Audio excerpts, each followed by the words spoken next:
Namaste. On behalf of Project Self, United Consciousness, I, Dr. Vikrant Singh Tomar, welcome all of you in this global celebration of United Consciousness International Week of Peace. UNESCO in its constitution writes that war begins in the mind of the man.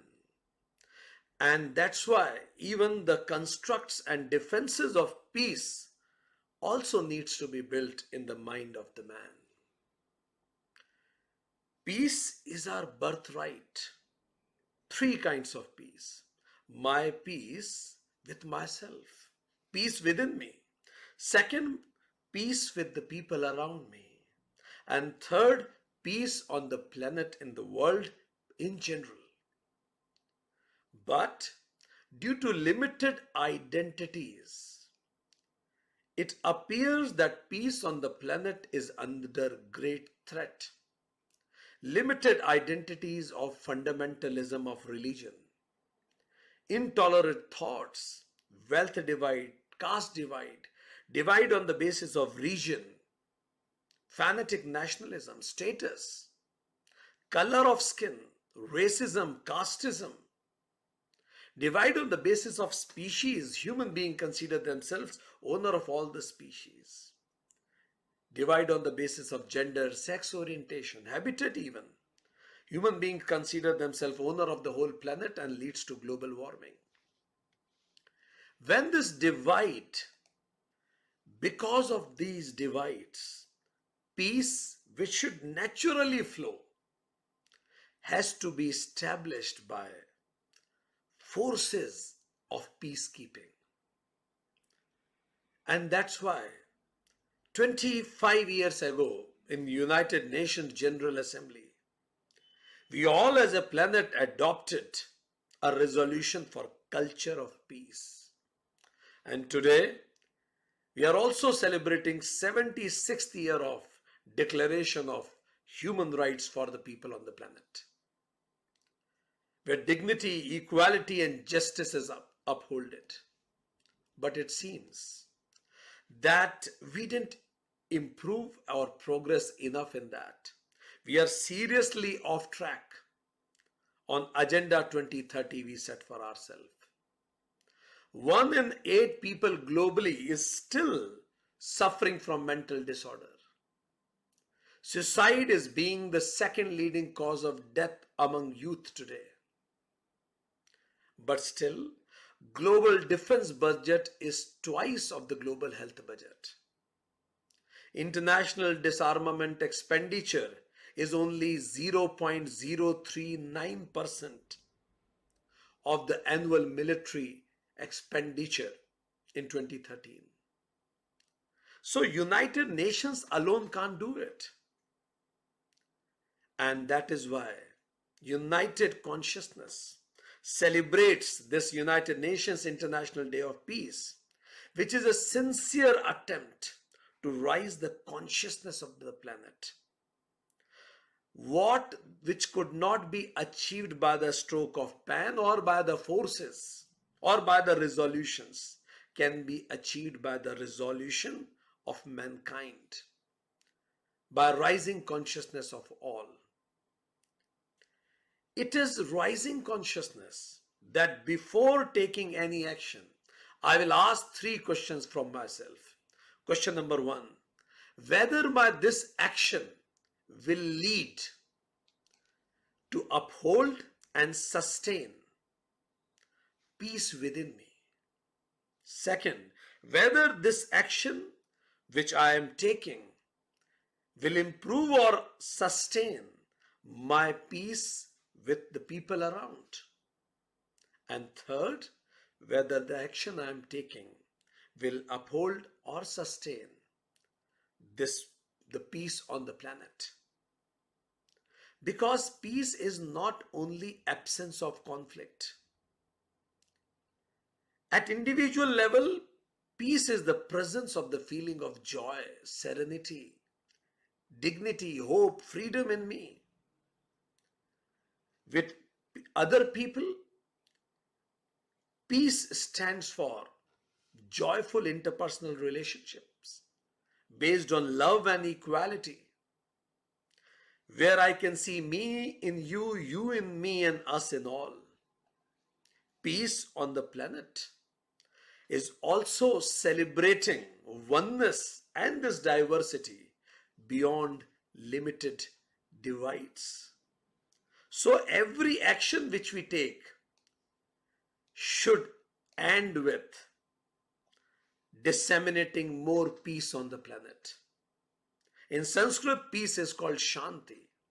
So peace within myself, peace with others, and peace in the world also. United Consciousness International Week of Peace celebration is one of the world's biggest celebration of United Nations International Day of Peace. The celebration begins on 14th of September, and this celebration will continue till 22nd of September with a hope that even if this event is over, the celebration of peace and happiness will continue resonating in everybody's life on the planet. In this program, life coaches, spiritual masters, academicians, public representatives, public servants, scientists, artists, bureaucrats, and all statesmen of repute are coming from different parts of the world, from all 6 continents of the world, because we stand together for a peaceful world.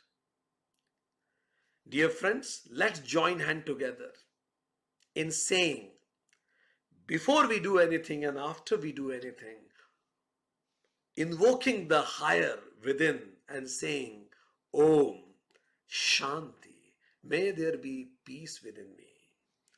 Om Shanti, may there be peace around me. Om Shanti, may there be peace on the planet, in the world. On behalf of Project Self, European Yoga Federation, Yoga Australia, Yoga Vidya Spiritual Council in Africa, AYT, and other important sister organizations of United Consciousness, I welcome all of you to join the celebration for the joy of life. Namaste.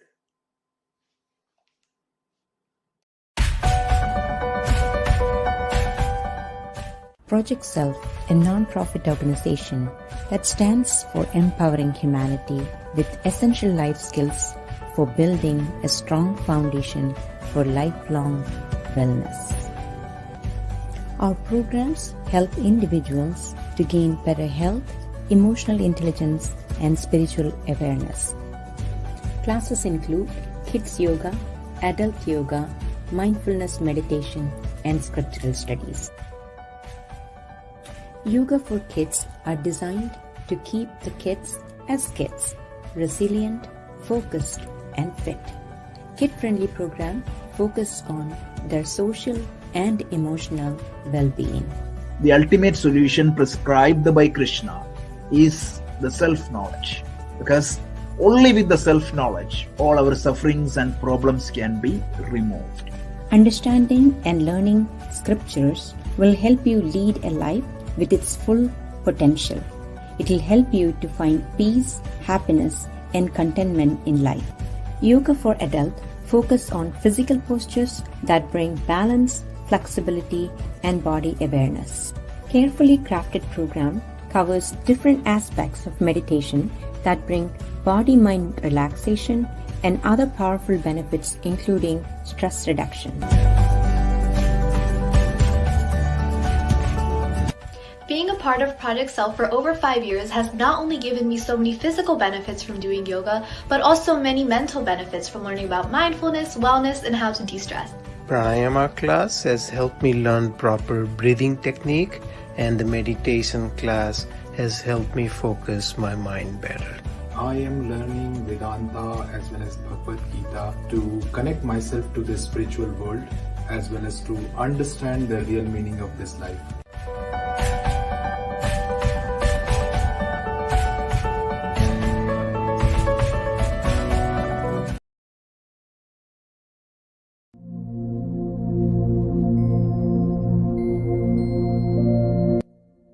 Lord Buddha has rightly said, just as in candle cannot burn without fire, man cannot live without a spiritual life. Our honorable speaker truly justifies the quote as his life is an inspiring journey for every person out here who would like to embrace spiritualism into their lives. Welcoming Sri Rajesh Rabindranath Ji with an heartfelt applause. He is a known expert of Vedanta, scriptures, yoga, and modern management. He has a keen inclination for Vedanta and scriptures since graduation. And his deep interest in spirituality took him on a never-ending journey of self-awareness and self-awakening. To attain his spiritual goal, he addresses in various programs, conferences, seminars in New Jersey, USA on Bhagavad Gita and Vedanta to bring out the message of Vedic scriptures in the light of modern science and management. He is also an esteemed co-founder of Project Self USA and is on a mission to enlighten, prepare, and grow people spiritually and guide them to understand and follow the real meaning of life. I am so privileged to welcome Sri Rajesh Rabindranath Ji to enlighten us with his deep and life-changing message. Namaste. My salutations to... Namaste, bhai. Most welcome to our own home, and whole stage is yours. The topic is spiritual self-discovery, exploring the depth of the soul. Most welcome. Thank you, Vikrant. Good morning, good afternoon, and good evening, everybody. My salutations to all of you.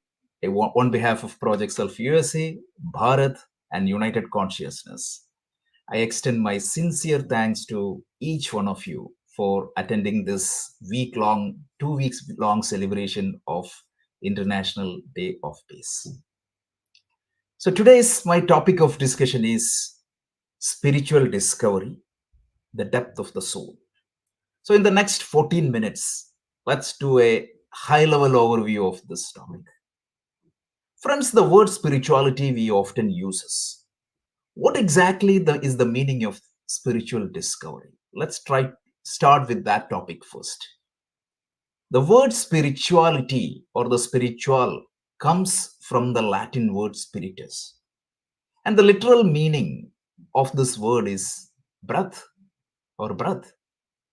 But in most of the traditions in the world, the word breath indicates something higher, something beyond the body, something behind the body, or something higher.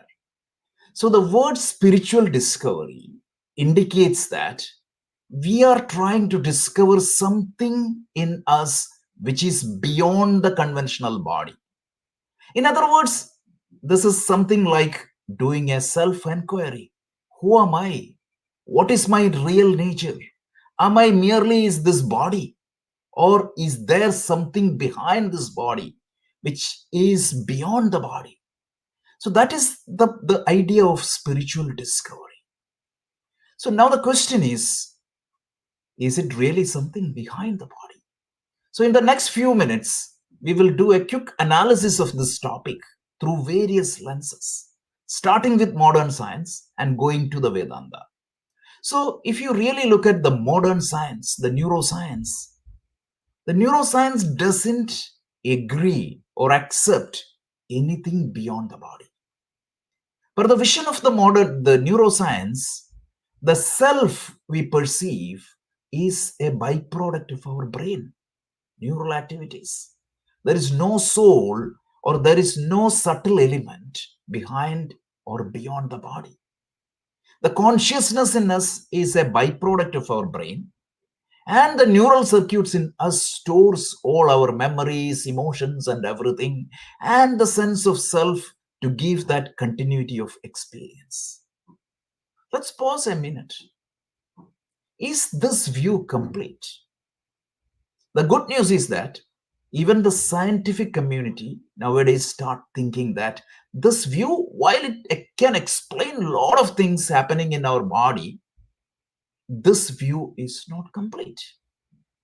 You might have heard the hard problem of consciousness. Even though the neural science can explain all the objective aspect of an experience, there is nothing discovered so far can explain the subjective experience of our brain. When I see my child, the neuroscience can explain what happens in the visual cortex and all, meaning all the neural activity, but it cannot explain the subjective experience. That clearly shows that the understanding of the neuroscience is, while it is correct, it may not be complete. And that is where the spiritual traditions, all the traditions in the past, have some answers. And that entity, which we believe that there is something beyond the body, that is what we usually call it as soul. The word soul is very fuzzy. Different cultures uses it for different meaning.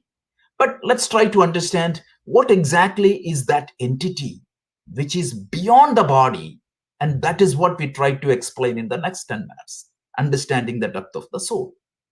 So neuroscience, there is no soul, but there is some indication, there are some discovery that there could be something, because all the observed facts cannot be explained by the scientific techniques existing in the current state. So let's talk about various traditions.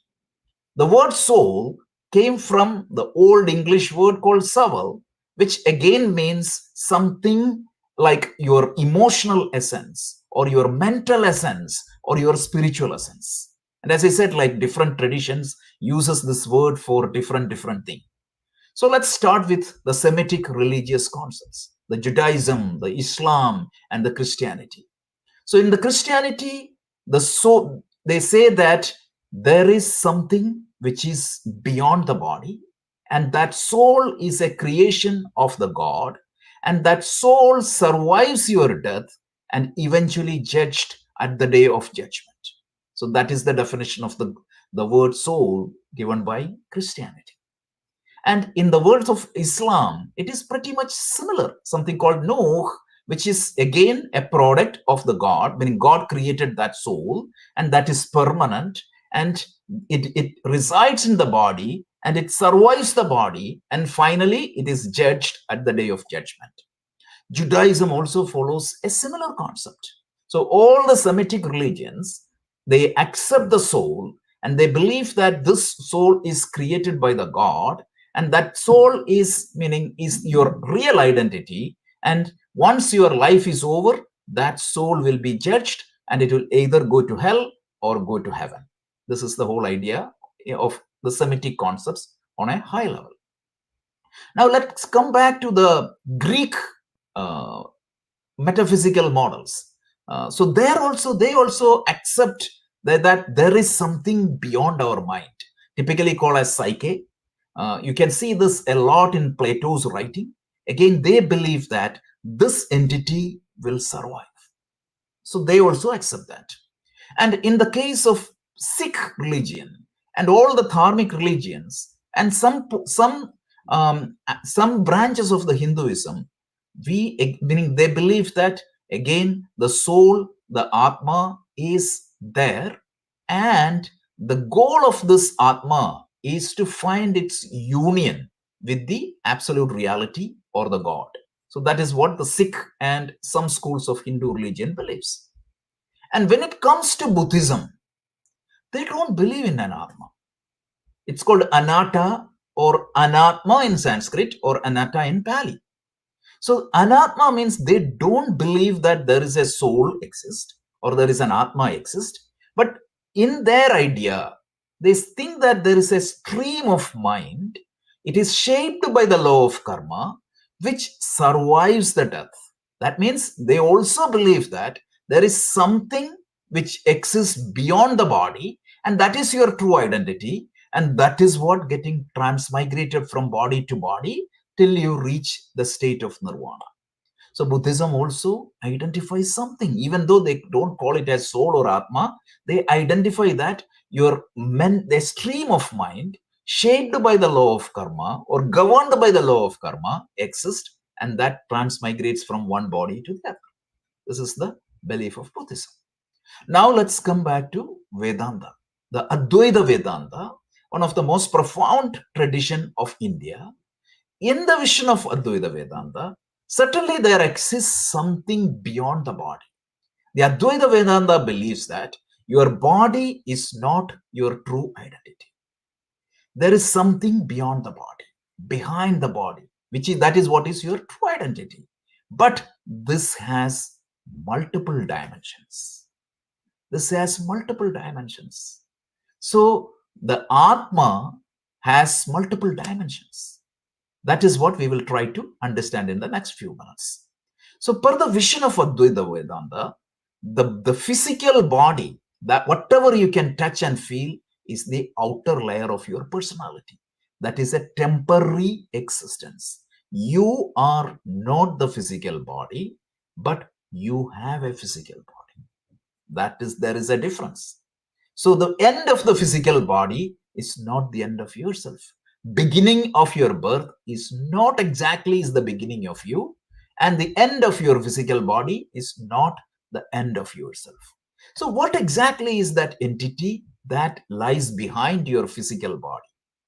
The first layer is known as the subtle body or Sukshma Sharira. The physical body in Sanskrit is known as Sthula Sharira. The subtle body is something which lies behind the body. It cannot be touched or feel. And this subtle body has 19 components. I don't want to go into the details, but on a high level, you can say that the power of the 5 sense organs of perception, the power of the sense organs of action, and the 5 pranas, which is circulation, distribution, everything will come under there. And then the functions of the conventional mind, the functions of the intellect, the functions of your individuality or the self-identity or the ego, and the functions of your memory. 19 components. So please try to understand here. We are not talking about, when you talk about the power of the sense organs, we are not talking about the power of the eyes. The physical eye is part of your physical body. When you talk about the subtle body, it is the power of the eye. A simple example will demonstrate it. Let's say that you have a computer with a webcam. The webcam refers to the physical body, but the software that makes that webcam work refers to the subtle body. Whereas the physical webcam you can touch and feel, but the software you cannot touch and feel. So the physical body you can touch and feel, but the subtle body you cannot touch and feel. And this subtle body is what transmigrates. It's not the true Atma that transmigrates. It is this subtle body is what transmigrates from body to body according to the law of karma, as per the vision of Vedanta. And if you really speak, there is one more body which is called causal body. We are not going to talk about that. For our understanding, we can stick with these 3 layers. So there is a physical body, there is a subtle body. Now the question is the subtle body is your true identity? The Vedanta says no. There is something, one more layer behind the subtle body. Even the subtle body has a beginning and an end, but what the true nature of yourself is your consciousness, Atma. That is the true Atma, Satchidananda Atma. And this consciousness is beginningless, endless, attributeless, and that is the fundamental reality of the universe. So the true identity of yourself is consciousness. Let's define that consciousness very clearly. This is not the definition of consciousness given by the neuroscience. The definition of the consciousness according to Vedanta is that by which you are aware of your thoughts, that by which you are aware of your emotions, and that by which you are conscious of everything. And we believe that that consciousness is not a part of the body, not an attribute of the brain, and that consciousness is universal. And that there is only one consciousness that pervades everywhere. And that is the depth of your Atma. And discovering that Atma is your all spiritual journey.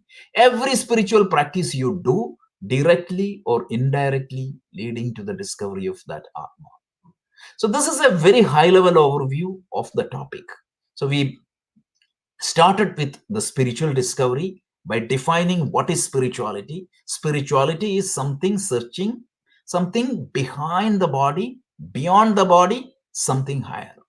And when you discover that spiritual entity yourself, different traditions has different point of views. While the modern science and the neuroscience doesn't admit Atma or an entity behind your body, we find that their viewpoint is not complete. Even in scientific community, especially with the hard problem of human consciousness, there is also discovery and admission that what they have known is not complete. And that is where different traditions in the world, almost all the religious traditions in the world, accept that your real identity is near to your body, and the definition of the soul has different meaning in different traditions. Christianity, Islam, and Judaism believe that the soul is an entity created by God and that survives the death, and eventually it will be judged at the day of judgment.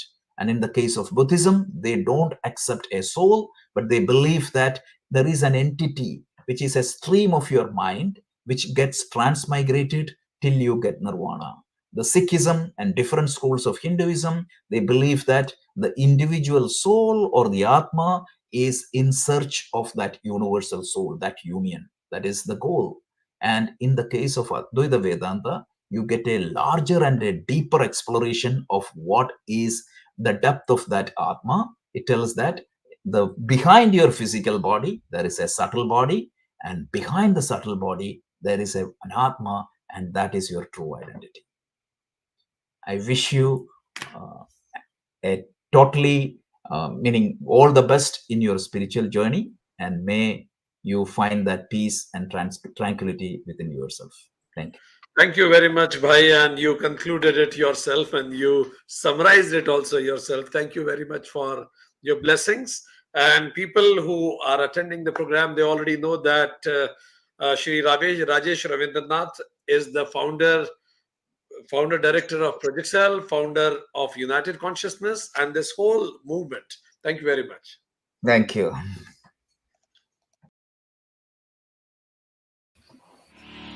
We thank Shri Rajesh Rabindranath Ji for his beautiful explanation. Thank you. I feel pleasure to invite and welcome Jorge Luis Dip. He is a visionary journalist, cementist, filmmaker and writer who has dedicated 28 years to living among the Koji people and working with indigenous communities worldwide. His profound commitment to preserving and restoring our planet's sacred and natural sites is reflected in his 4 key missions: recovering sacred sites and objects, restoring and preserving areas affected by human impact, forming communities based on the principles of life, and integrating traditional wisdom with modern society for the continuity of life. As the co-creator of the Impacto Plane with his Koji, Holt combines ancestral wisdom with scientific knowledge to restore the Earth's balance. His work has garnered attention from global platforms including the United Nations, Chamber of Commerce, Parliaments of Religions, and international conferences. Adopted by the traditional Koji authority Mama Luis Novita and Keminsta Dr. Pieta Florento Agreda, Jorge embodies a deep respect for indigenous culture and a commitment to safeguarding their wisdom for future generations. So, ladies and gentlemen, please put your hands together to welcome Mr. Jorge Luis Dip. Jorge Luis Dip.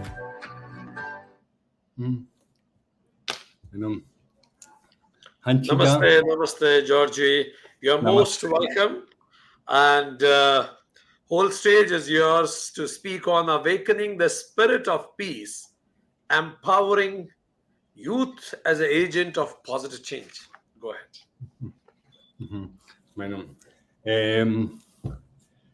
Hanchiga is like a good morning in Kogi language. I am with Mama Jose Miguel Sancasa and his son. Thank you very much for this time and for this intention, because we will do it together. I will to start this presentation asking for permission.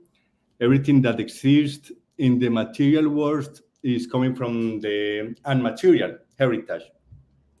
We was doing a payment that is a one relation that the Mamos or original tribes have with the origin of the region of the region of the region of the region. For example, all the elements, fire, water, earth, or land, have a origin.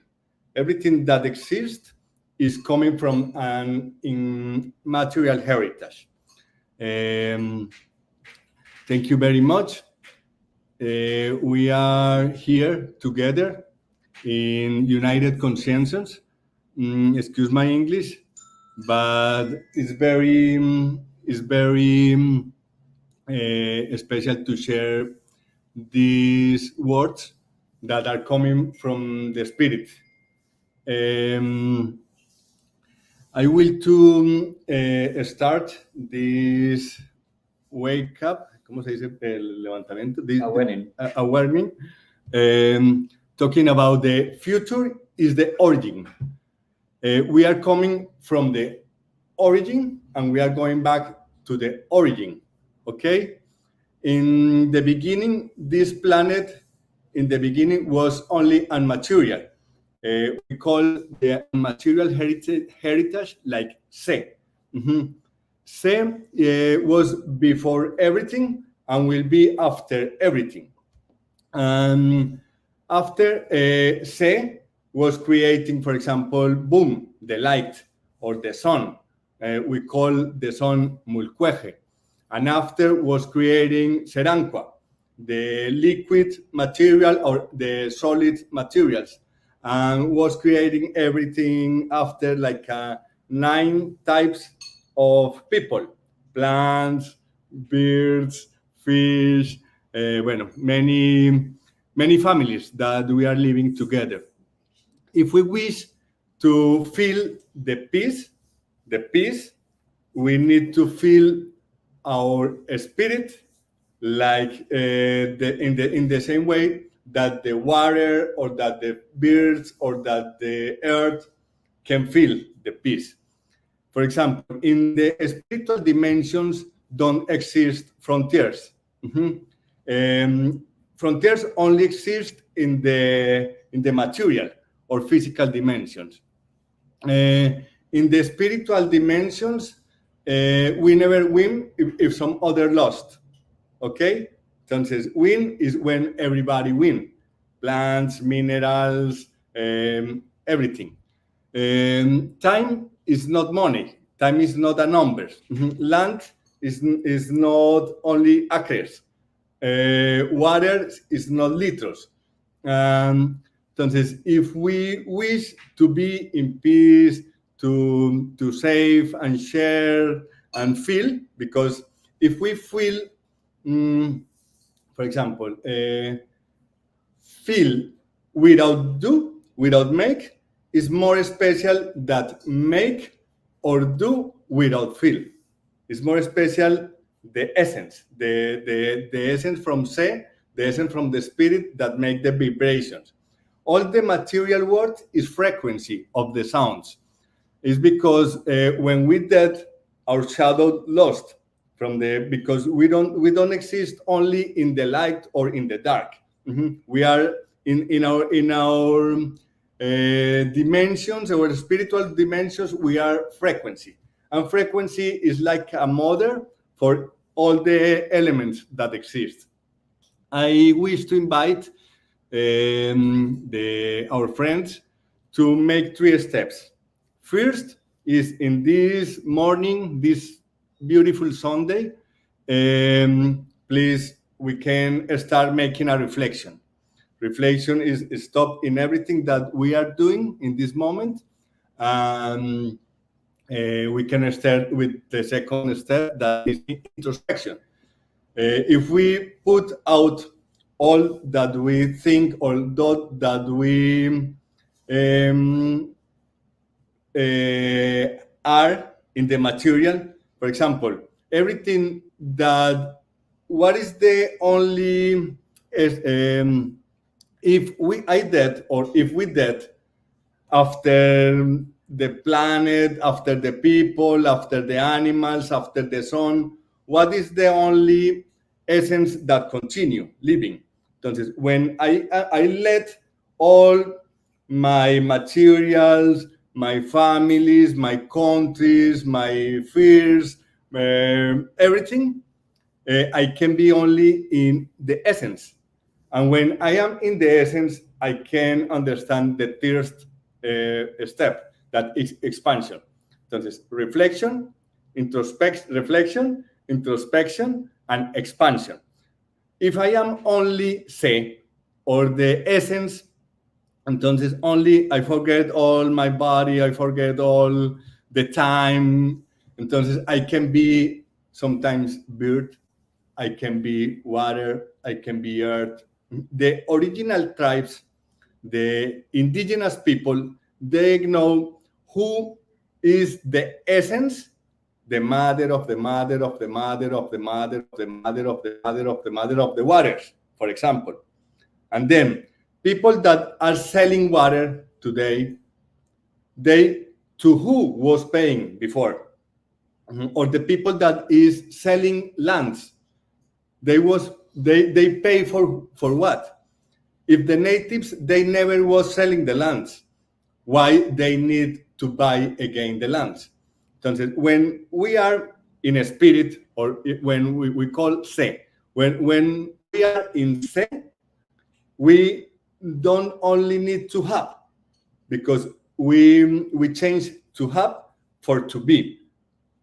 When we are say, or we are a little spirit, we can be birds, Coca-Cola also. We can be this computer, we can be papers, or we can be everything that exists. Because everything that exists in the material world is coming from the unmaterial world. If we restore our relations with the unmaterial heritage, we can restore the balance with the material heritage. All, for example, everything that exists have an origin, but everything that have origin can exist without a relation. One relation, for example, in our material way, for example, our body, and material, our name. For example, my last name, Deep, is unmaterial. I can take my last name, but without Deep, I can live. Okay. For example, material, the planet, the 4 elements, the solids, the liquids, etc. But unmaterial, the time. We can take the time, but without time, we can live. All the material, all the physical things give a function. All the unmaterial give emotions. The material is lost when the emotions are lost. The work, the spiritual work from the natives is because they give emotions to the material world. Okay? All the religions are like a politics from the spirit, but the spiritual work is not necessarily a religion, because sometimes the religions are like interpretations from the spirit. In our smile is a language of the conscience, for example.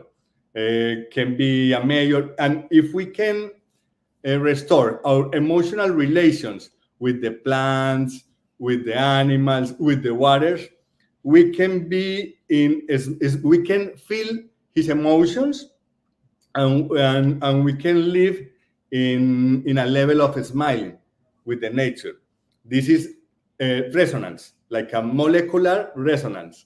Entonces, if I am, if we can live, if we can feel like this planet are feeling in this moment, if we take the fossils from the planet, if we take the animals from the planet, if we take the waters from the planet, how can feel this planet? Entonces, we need to make the peace, we need to live in peace with the spirit of all the elements. Peace is not only one act for the conscience between the humans. Peace is restore the relation with the spirit of everything that exists. And the spirit for everything that exists in the natives from here called Sept. In this point, we are in Santa Marta, the more antique city funded that exists in America. 500 years ago was coming the reason, the logic from the French people or from Europe was coming to America. But after the logic was coming human rights.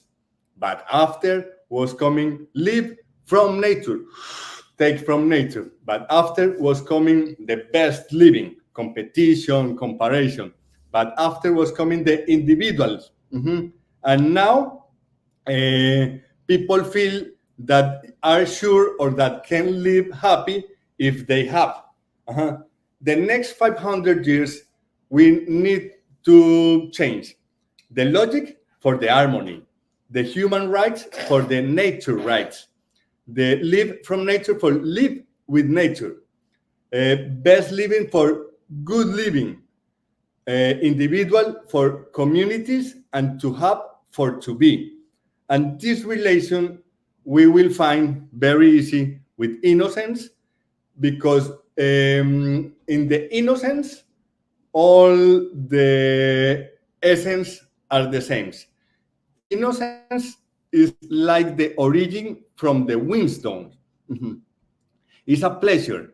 Be after 500 years ago in one place like this. It's a pleasure to be with natives that can teach again how we can restore our relations with the unmaterial heritage to help to the rest of the elements restore his relation with the next generations. In this process, we need to work, or we wish to work. We have one plan, the impact plan. This in is like an inspired, inside, in indigenous. In is put inside, impact with the social levels, the public levels, and private levels. And we can work together, giving the same, making the same dance that the planet are doing, and we will to present these alternatives inspired for this for share with the rest of the planet. It's a blessing.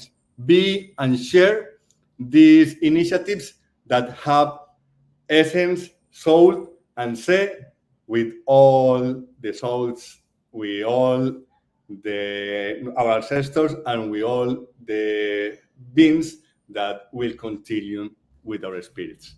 Thank you very much. It's a pleasure share these little words with you. It's a pleasure find you again, and best wishes for everybody with love. Thank you very much, Georgie. Can we say hello to our friend behind you also? Namaste. Namaste. Muchos saludos, mama. Sengyale. Big love. Too much love. Okay? Sengyale. So thank you very much, Georgie. You mentioned that initially it was unmaterial heritage that led to material heritage, and material heritage can be material world is the frequency of the sound that led to elements, and from elements 9 people came into existence: plants, trees, human beings. So everybody is spiritually connected with each other, and you rightly said, spiritually we never win when somebody loses. Spiritually we win together. That was very profound what you mentioned. And as you said, that in order to understand that deep subtle things, we need to reflect. There are 3 things: reflection, introspection, and then expansion further. That's That's really amazing. And you said like water, land, they are not sellable things. Who will sell to whom? Because it is of everybody of us. And if we really want to establish peace on the planet, you said that balance has to be restored. We need to restore our connection to unmaterial heritage. exactly. And from to have, the most important thing is to be. And we need to connect with the spirit of all the elements. So, with that spirited speech, thank you very much. Let's remain in touch. Thank you. Namaste. Thank you. Namaste. Listen. Thank you. On behalf of United Consciousness, I thank Ms. Jorge Luis Dip for coming onto the platform of United Consciousness and sharing his views. Thank you so much. Welcome to United Consciousness, where one consciousness, one being, is more than just a belief. It's a movement, a global initiative that unites us all in the pursuit of peace, spiritual wisdom, and universal happiness. It's a global mission that's touching life across continents. If you have ever felt the need for connection, spiritual guidance, or just a sense of belonging, you are in the right place. Welcome to United Consciousness. United Consciousness is not just an organization. It's a living, breathing community dedicated to enhance the holistic well-being of over 3 lakh individuals worldwide. Our mission is simple yet profound. One consciousness, one being. We believe that by connecting with our higher selves and each other, we can live lives filled with purpose, meaning, and fulfillment. Together, we are building a global community that shares this vision, helping each other unlock our full potential. Our logo says it all. The lotus symbolizes enlightenment, peace, and infinite universal consciousness. The petals represent all beings in the universe, interconnected and overlapping, signifying our togetherness. And that white essence in the center, it's the one source from which all beings originated. Every detail carries meaning right down to the 14 petals, which reminds us to transcend our limited identities. And speaking of transcendenting identities, our vision aligns perfectly with the global movement of Vasudhaiva Kutumbakam. The world is one family. With the presence in over 100 countries, our reach is global. We are not just spreading a message, we are creating a cohesive network of individuals and organizations working together to eliminate limited identities and promote peace and happiness across the planet. But what does joining United Consciousness means to you? It means gaining access to tools and resources that will help you build mental resilience, overcome stress, depression, and anxiety, and elevate your spiritual journey. And that's just the beginning. Our live question and answer sessions with the world-renowned speakers provide you with the opportunity to get all your life questions answered, whether you are seeking spiritual upliftment, emotional intelligence, or simply a community that stands and supports you. United Consciousness is here to help you thrive in this complex world. So why wait? Join us on this transformative journey. Let's create a world where peace and happiness are not just a distant ideals, but a tangible reality we can all experience here and now. United consciousness, one being, together we can make the difference.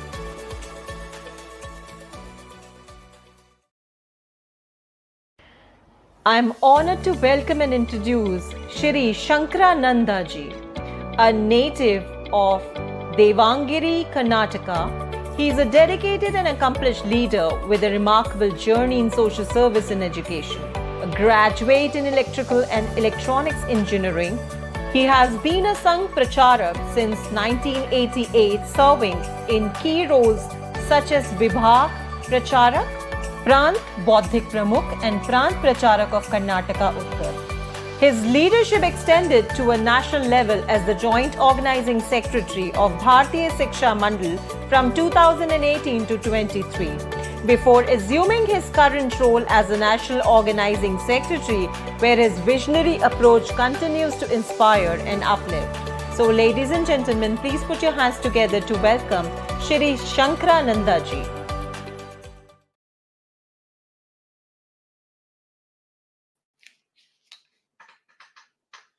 Pranam Bhai Sahab, your camera is off. If you can just click on the bottom tab. भाई साहब bottom tab में mute और unmute का option है, कैमरे का option है.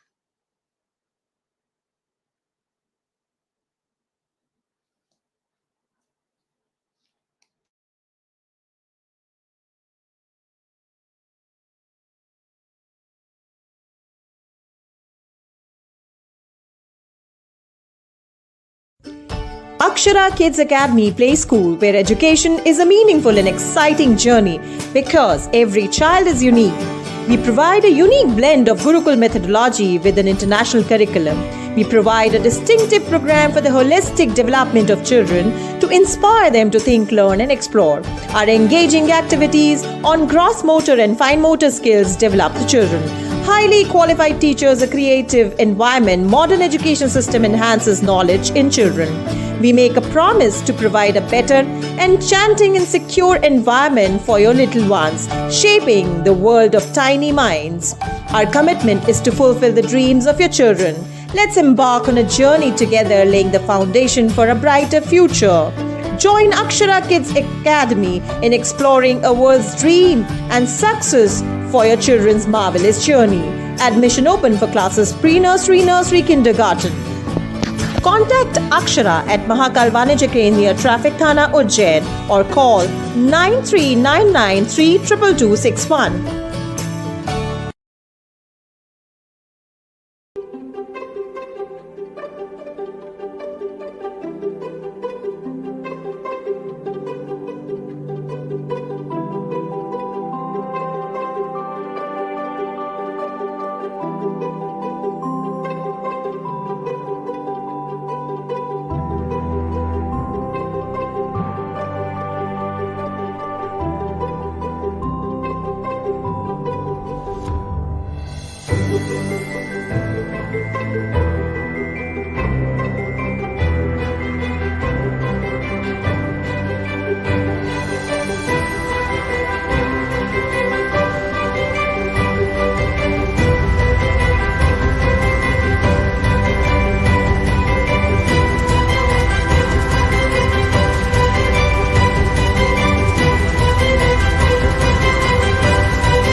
भाई साहब आपका कैमरा ऑफ है, क्या आप हमें सुन सकते हैं? Can you unmute yourself?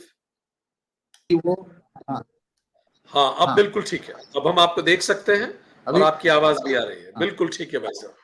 प्रणाम, most welcome.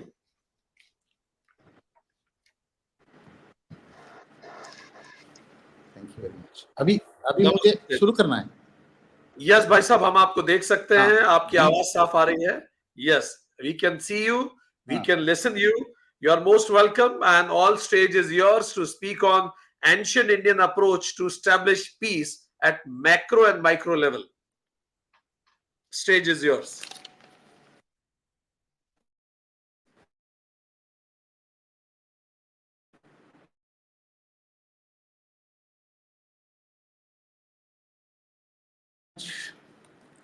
For giving this opportunity perspective of peace. The word peace is derived from Anglo-French pes, And old French word pace, and pace itself come from the Latin pax. It gives the meaning of agreement, treaty, reconciliation, etc., etc. But I want to share with you the concept of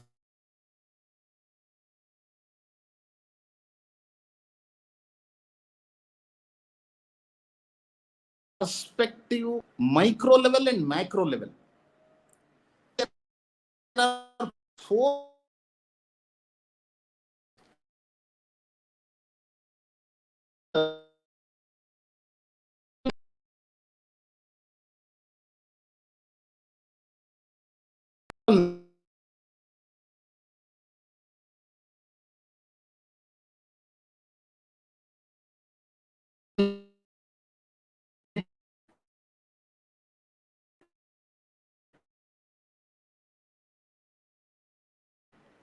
minimum consumption of resources.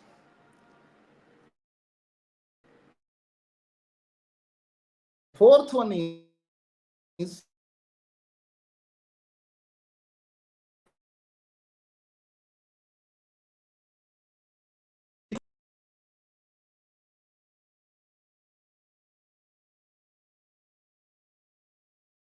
micro level.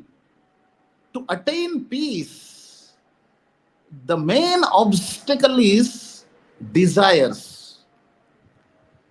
In Bharatiya perspective, there is a beautiful technique to regulate the desires. To regulate the desires, the main thing we have to attain, we have to practice is we have to come out from the duality. There are so many dualities are there. For example, happiness and sorrow, profit and loss, success and failure, favorable and unfavorable situations, heat and cold. Like that, many type of dualities are there in human life. Because of that dualities, the man could not face the circumstances. He will fail there. And because of the desires also, he cannot attain the state of peace. So the Bharatiya perspective of peace, the main thing is to regulate the desires. In Bhagavad Gita, the scripture, the God, when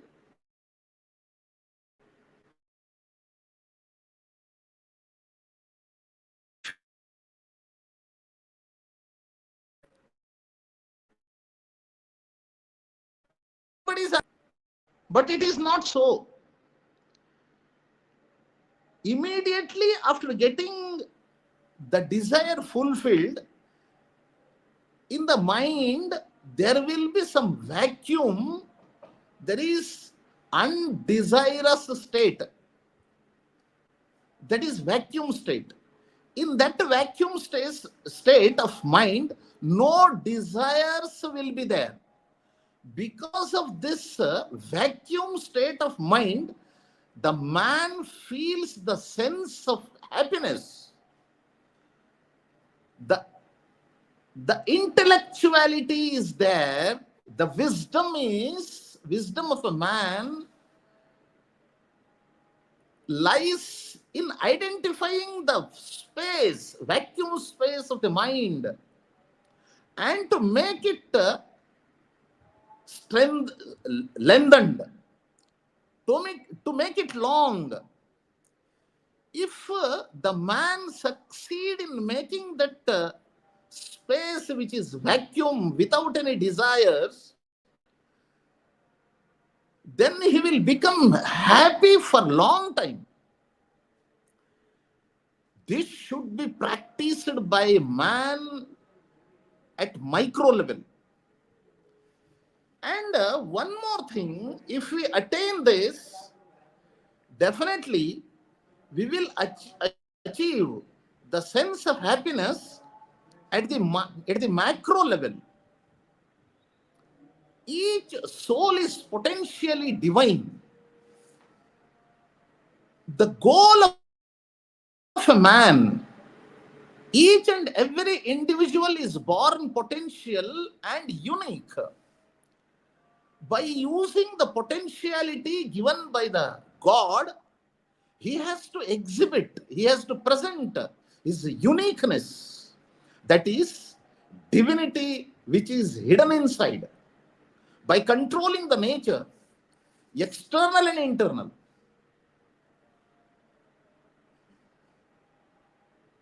By doing either our duty or worshipping or seeking control or through philosophy, we can achieve this by one way or by using all the ways or more than one. We will become free. We will become free from all the bondages of our deeds. Then definitely the man will be elevated to the higher level of happiness. Pleasure is not the goal of a man, but acquiring the knowledge should be the goal. Pleasure and happiness comes to an end at one time. It is the mistaken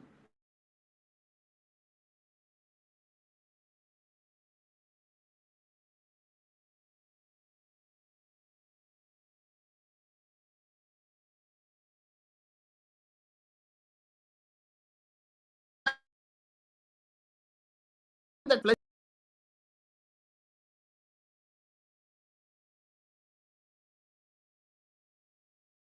Then definitely the man will feel the sense of bliss.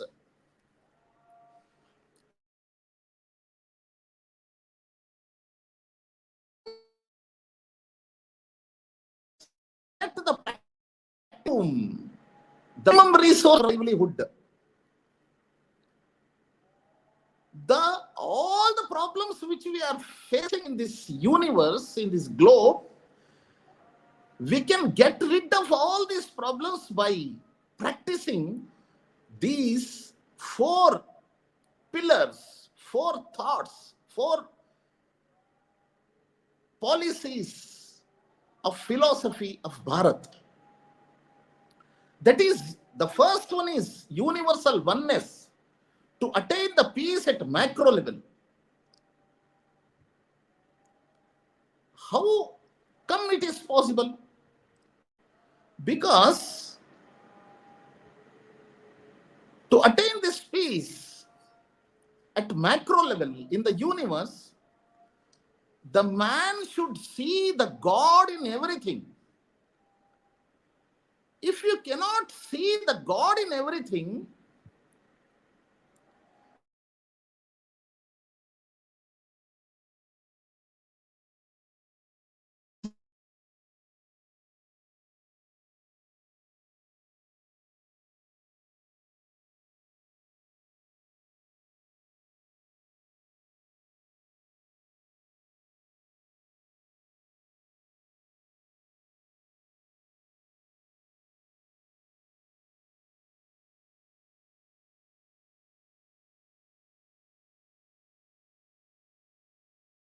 we get rid of the desires, we cannot sense the bliss, which is the ultimate knowledge. It is the only contemplative, witness-like study of objects that brings to us a real enjoyment and happiness. And the second thing is the ultimate knowledge,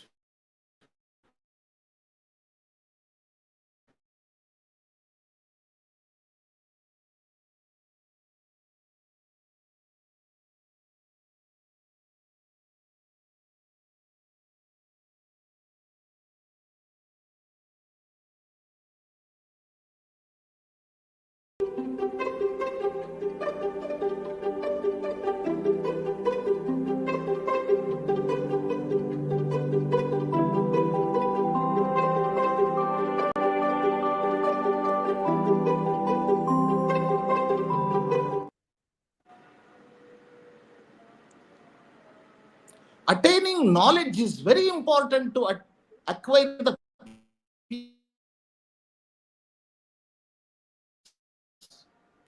to establish the peace at micro. But the thing is, many people in this world don't make difference between knowledge and information. Both are different. But many people think that information itself is the knowledge. But in Indian perspective, both are different.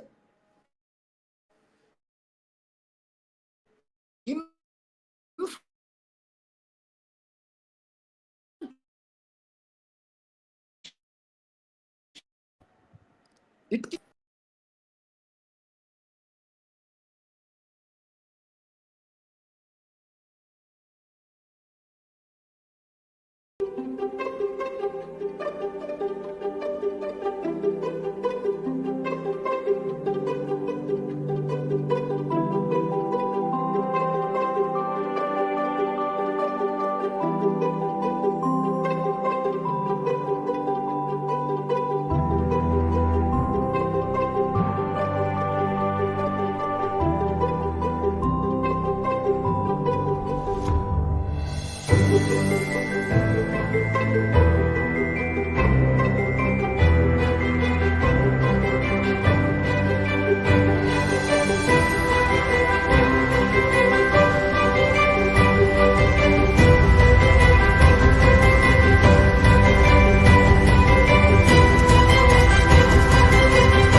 Hari Om, I am audible? Yes, namaste, Bhai Sahab. And I think because of the network, some of the part is lost. I would like to greet my gratitude to you, and we'll just summarize your talk so that our audience should get benefited by it. Is it okay, Bhai Sahab?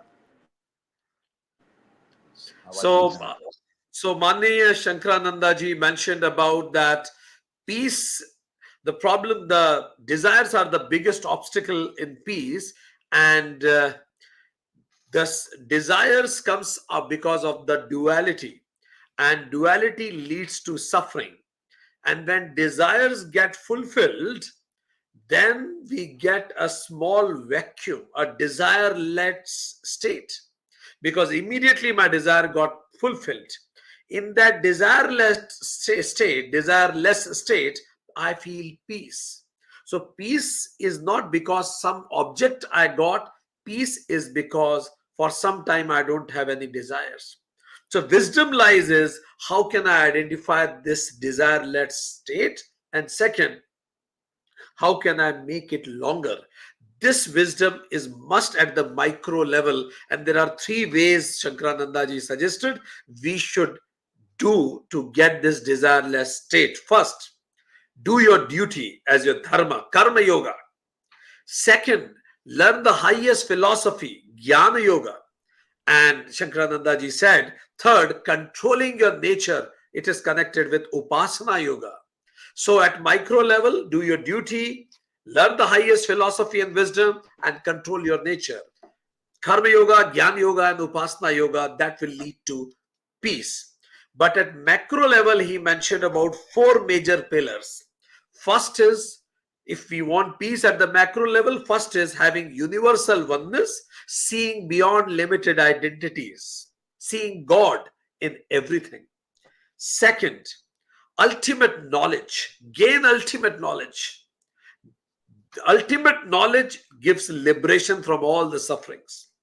Third, minimum consumption, consume less, go for minimalism. And because the more you won't have, the more you will want. And fourth is give your best without expectations. When these four things will happen, that peace will happen at macro level. When those three things happen, then peace will happen at micro level. We regard Shankaranandaji. Thank you very much, Bhai Sahib. Because of some network issues, he is not here, but his message is being reached to us. Thank you. Namaste. On behalf of United Consciousness, I thank Shri Shankarananda Ji for coming on to the platform of United Consciousness and sharing his views. Thank you so much.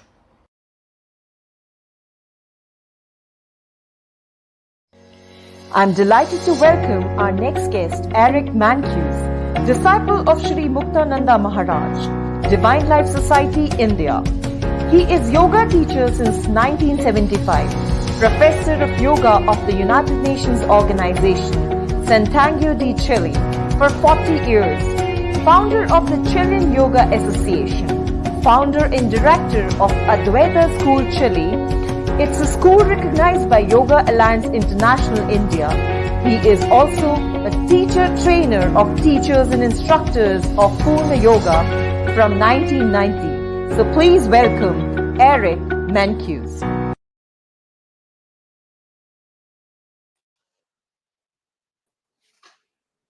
Namaste, Eric Ji. Most welcome on the platform of United Consciousness. All stage is yours for next 13 minutes. Namaste. Buenos días. Most welcome. Gracias por la invitación. Muchas gracias. El tema de hoy, estoy procurando que se vea bien la imagen.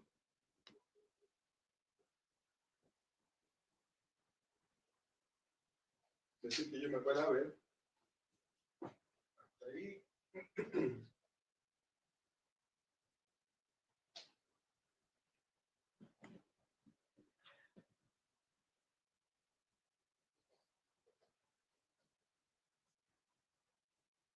El tema, muchas gracias por la invitación. El tema que tiene que ver con las asanas o la postura corporal,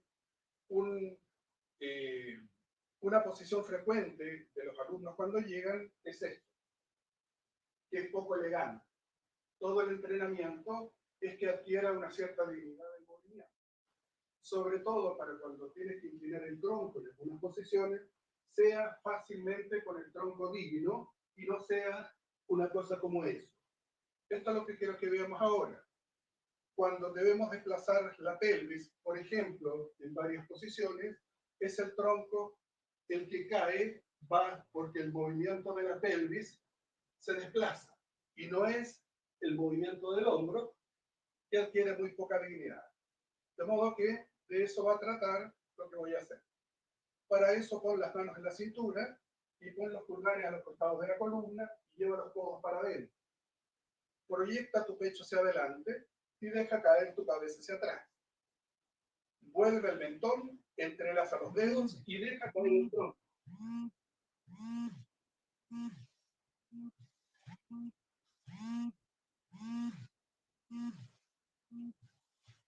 De modo que al regresar, dobla tus piernas y te enderezas. Hazlo nuevamente. Proyecta tu pecho hacia adelante. El pecho se proyecta, los hombros caen, la pelvis no se mueve. Vuelve el mentón, entrelaza tus dedos y baja. Dobla tus piernas y te enderezas. Nuevamente. Proyectas tu pecho juntando los omóplatos y proyecta el mentón hacia arriba. Vuelve el mentón, entrelaza tus dedos y baja. Dobla tus piernas y regresas. Lo siguiente, las manos en tus muslos, tu columna baja recta. Si baja hasta ahí, está bien. Si baja más abajo, va a depender de las piernas, no del tronco. Entonces, la columna recta, un brazo abajo, el otro en la espalda, giras, estira tu brazo y te miras de polar. Baja tu brazo, dobla tus piernas y regresa. Lo haces al otro lado. Bajas el tronco, brazo derecho, izquierda tu espalda, gira tus hombros, te miras el brazo que está arriba. Baja tu brazo, dobla tus piernas y regresas. Lo haces nuevamente. Tronco recto, brazo izquierdo, derecho tu espalda, giras y estiras tu brazo. Baja tu brazo, dobla tus piernas y regresas. Una vez más. Columna recta, brazo hacia abajo, el otro tu espalda, giras y el brazo va hacia arriba. Luego regresas y bajas. Como puedes ver, el movimiento es desde la pelvis y no desde el hombro. Es la pelvis la que se desplaza. Lo mismo cuando hacemos ejercicios laterales. El pie derecho al lado derecho, el talón izquierdo hacia el lado izquierdo. Entonces, ahora es la pelvis la que se desplaza hacia el lado izquierdo. Con el abdomen firme, la pelvis baja. Y si te fijas, es distinto hacer esto. No es el hombro, es la pelvis. Así el tronco mantiene la dignidad. Un brazo abajo, el otro arriba, en la línea de tus hombros. No a cualquier parte, sino que siga la línea de tus hombros. Baja tu brazo, regresa, vuelve al centro. Al izquierdo. Pie al izquierdo. Talón al derecho. Ahora tu pelvis se desplaza. Cuando se detuvo el movimiento, brazo hacia abajo, brazo hacia arriba. Ahora baja tu brazo, dobla la pierna adelante y regresas. Hazlo otra vez. Pie derecho, talón izquierdo. El abdomen firme, desplaza tu pelvis. Brazo hacia abajo, brazo hacia arriba. Bajas tu brazo, dobla tu pierna, regresas. Una vez más hacia el lado izquierdo. Pie izquierdo, talón derecho. Ahora tu pelvis hacia el lado derecho. Permanece. Brazo abajo, brazo arriba y te quedas. Baja tu brazo, dobla tu pierna y regresas. Respira profundo. Ahora nos quedamos en la posición y respiramos varias veces. Entonces, con las manos en la cintura, los pulgares a los costados de la columna. Los codos para adentro. Las piernas, los glúteos y el abdomen firmes. Ahora los hombros y la cabeza atrás. La pelvis no se mueve. Quédate en esa posición. Inhala. Exhala. Inhala. Exhala. Inhala. Exhala. Hazlo una vez más. Inhala. Exhala.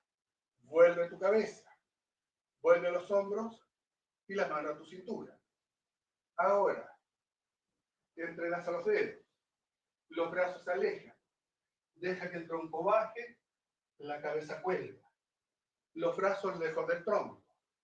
Las piernas y los brazos están firmes, el abdomen está relajado. Permanece. Inhala y exhala. Inhala, exhala. Una vez más, las manos al suelo, dobla un poco tu pierna y regresa. Tus manos vuelven a tu cintura y tu columna recta. Respira profundo. Ahora, tus manos en tus muslos.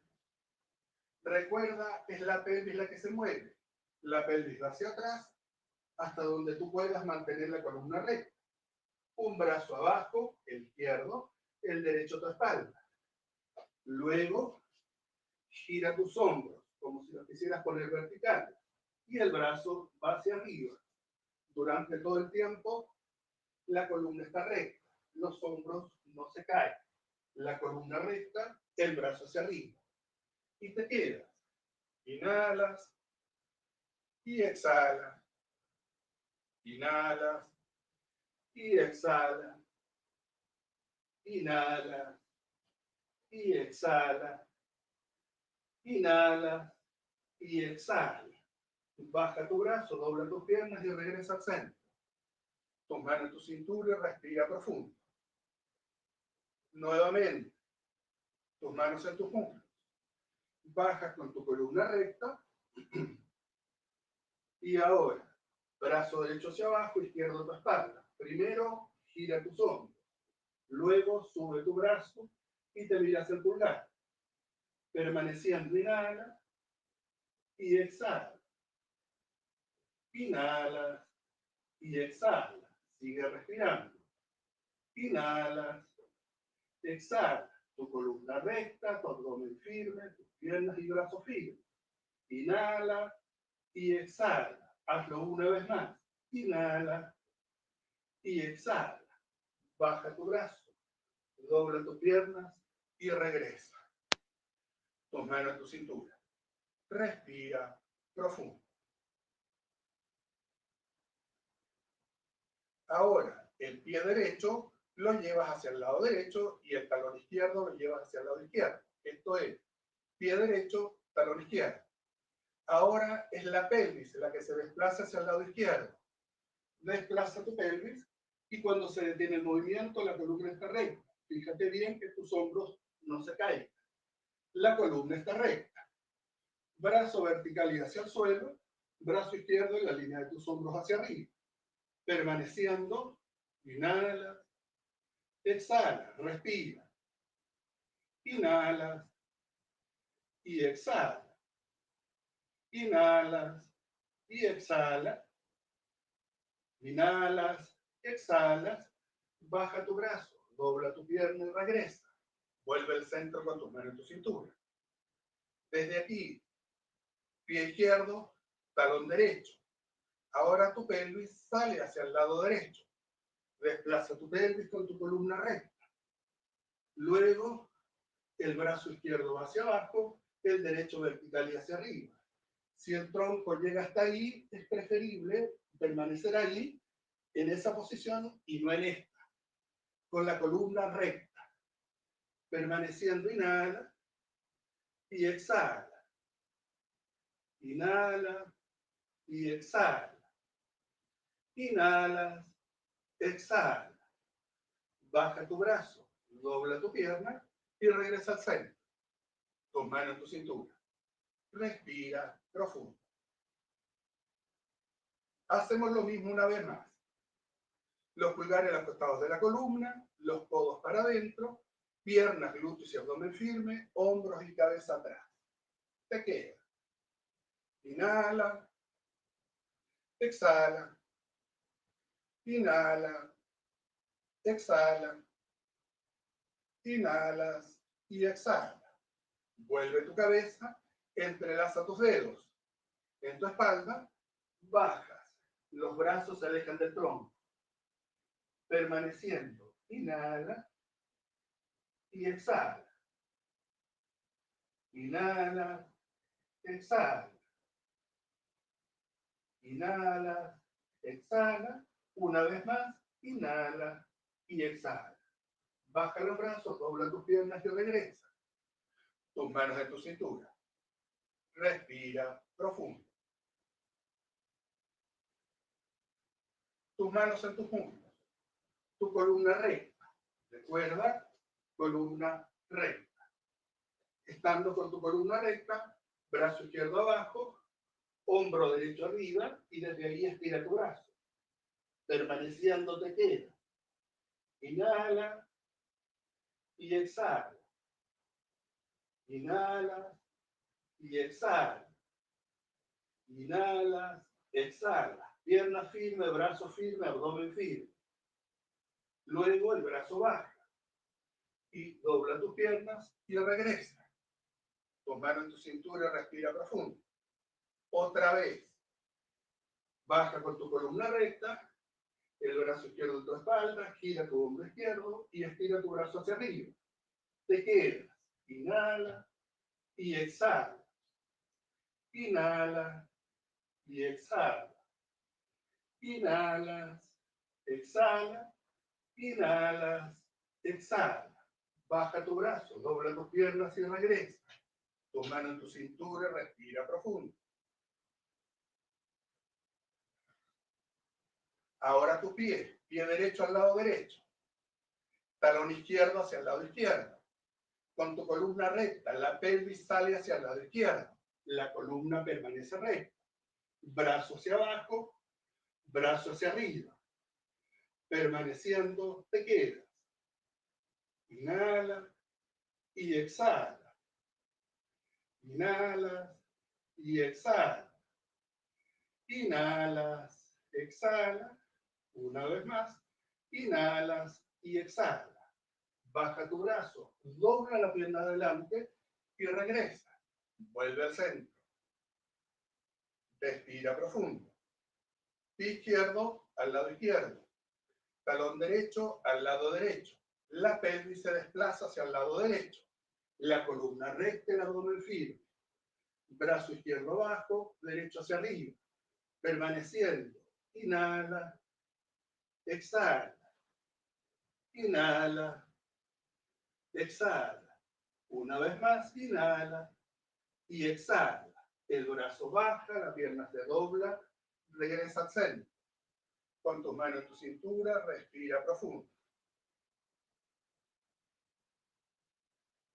Cuando estás con las piernas cruzadas, para lo que permiten o hacia donde van las asanas, un trabajo sobre el cuerpo, para cuando te sientes, te puedes sentar, la columna permanezca recta. Esto es la columna recta, no es la columna doblada, es la columna recta. Para eso la pelvis va hacia atrás y enderezas la columna y el mentón baja ligeramente para mirar desde la nariz hacia el suelo. Permanece en esa posición con tus ojos cerrados. Con tus ojos cerrados, manteniendo tu columna recta, deja que tu respiración suceda espontáneamente. Solo déjate respirar libremente. Thank you very much, respected Eric J. And it is always a pleasure remaining in touch with you. Whenever we request you, you always give your time, effort, and energy to us. Thank you very much to be a part of, integral part of United Consciousness family. Thank you very much for everything. Thank you very much. Grazie. On behalf of United Consciousness, I thank Eric Pancuse for sharing his views. Thank you so much. In a world marked by division, spiritual teachings offer a path to oneness and unity. By transcending differences and embracing shared humanity, spiritual solutions can foster healing and understanding. Through compassion, introspection, and collective awareness, these practices serve as a bridge to create harmony, reminding us all of the interconnectedness that binds all of us, even in a polarized world. So the topic of panel discussion today is Oneness and Unity, Spiritual Solutions for a Polarized World. Maheshwarananda from Philadelphia, USA. During his college days, he was active in the protest against the Vietnam War. In 1978, he traveled to India and Nepal, where he became a yogic monk and studied the progressive utilization theory under its founder Prabhat Ranjan Sarkar. He has taught meditation and organized for social justice for 14 years in Southeast Asia, 3 years in Europe, and 21 years in Brazil and Venezuela. He is the author of 6 books, including After Capitalism, Economic Democracy in Action, and Cooperative Games for the Cooperative World, Facilitating Trust, Communication, and Spiritual Connection. He is the co-author of the Tools to Change the World. He has given hundreds of seminars and workshops around the world at international conferences, colleges, high schools, cooperatives, yoga centers, and prisons about social activism and spiritual transformation. He speaks Portuguese, Spanish, and English as well. It's my privilege to introduce and invite Ms. Uma Rao. She's a highly accomplished strategic HR leader with over 3 decades of experience spanning diverse industries such as pharmaceuticals, automotive, IT, petroleum, and manufacturing. Currently serving as the Chief Human Resource Officer at Sept Pharma Ventures, she derives HR strategies, policies, and practices that are perfectly aligned with the company's vision and value. Uma's vast experience lies in talent management, change management, and overseeing mission-critical projects. Her strategic insights have significantly enhanced organizational health and talent development in leading multinational and Indian corporations. A passionate advocate for continuous learning, Ms. Uma is dedicated to developing and mentoring her team, fostering growth and excellence. Her notable achievements include authoring a case study on cost efficiency as a turnaround strategy published by Emerald Publishing in 2019 and receiving numerous accolades like the 30 Women Super Achievers Award, HR Powerhouse by ET World, and recognition as one of the 100 most influential HR leader. With her commitment to excellence, she has also held esteemed roles on the board of directors for Gulf Ashley Motors Limited and Optimus Companies, showcasing her leadership and vision. She is an inspiring figure respected for her deep expertise and unwavering dedication to transform organizations. So, ladies and gentlemen, please welcome Ms. Uma Rao. It's my pleasure to welcome and invite Ms. Bhavna Kirpal Mittal, CHRO and Head of IT Admin and CSR at Hero Future Energies. She is a dynamic leader who has been instrumental in the company's transformation from a startup to one of the leading independent power producers in the renewable sector.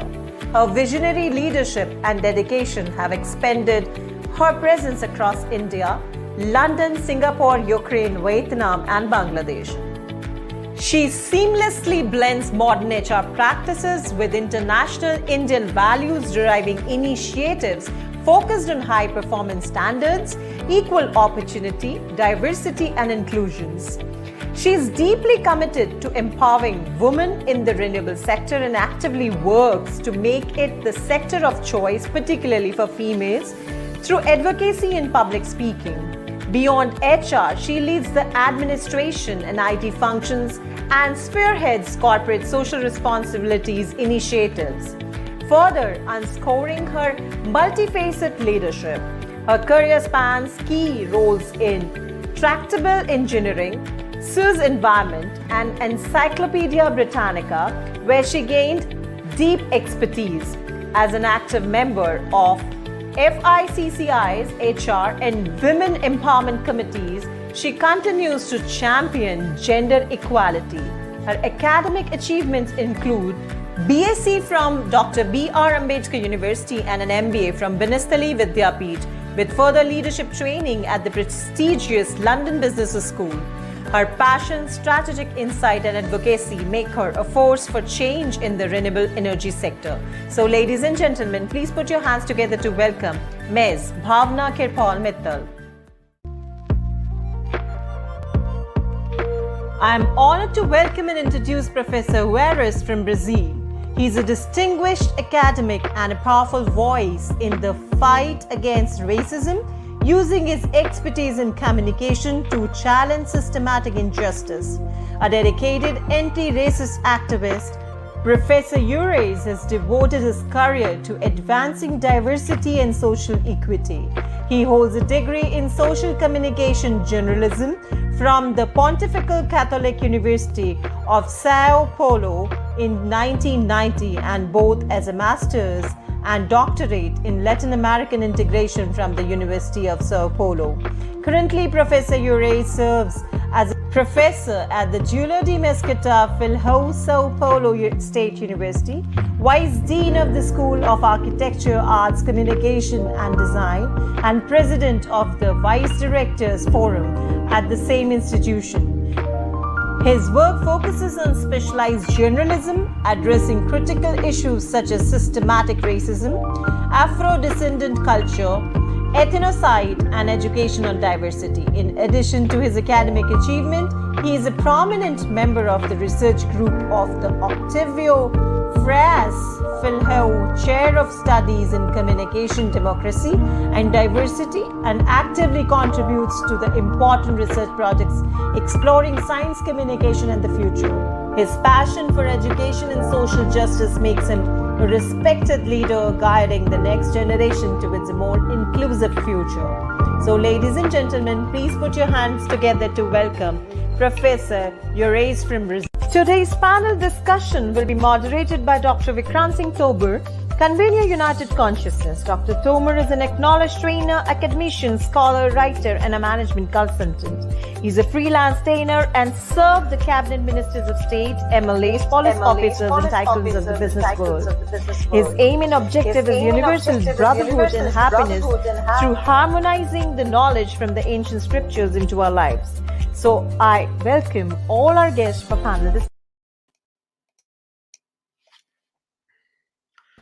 Most welcome, everybody. We acknowledge your presence, Professor Juarez from Brazil. We acknowledge your presence, Umaji from India. We acknowledge your presence, Bhavna ji from India. And we acknowledge your presence, Dada Maheshwarananda ji from United States. So happy, delighted to be with such an acknowledged panel. Admin, can we have Lizzie also? That's amazing. So we have Lizzie also, and Lizzie is an integral part of United Consciousness. She represents Mexico for United Consciousness Latin American operations. Right now, Lizzie is going to translate the talk of our dear Professor Juarez. So, friends who are watching us from different parts of the world, our discussion topic is spiritual solutions for a polarized world. So before we begin, as requested, may I first request Professor Juarez to present his thoughts, because he will speak in Spanish and Lizzie will translate it, and then we'll start the discussion between the rest three of the experts over here. So I hope that is okay with all three experts. Perfect. So over to you, Professor Juarez, and you can share your PPT, and Lizzie can start translating. You have exactly 6 minutes at your disposal, and then we'll begin the discussion.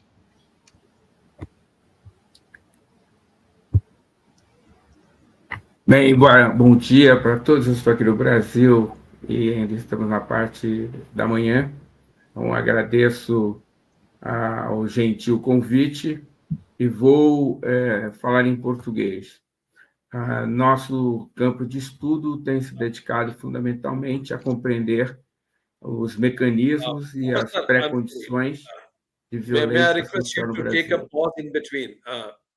May I request you to take a pause in between so that Lizzie can simultaneously translate? Ok. Profesor, si pudiera hablarme en español, por favor, se lo agradecería bastante. Desculpa, eu não entendi. Eu posso continuar?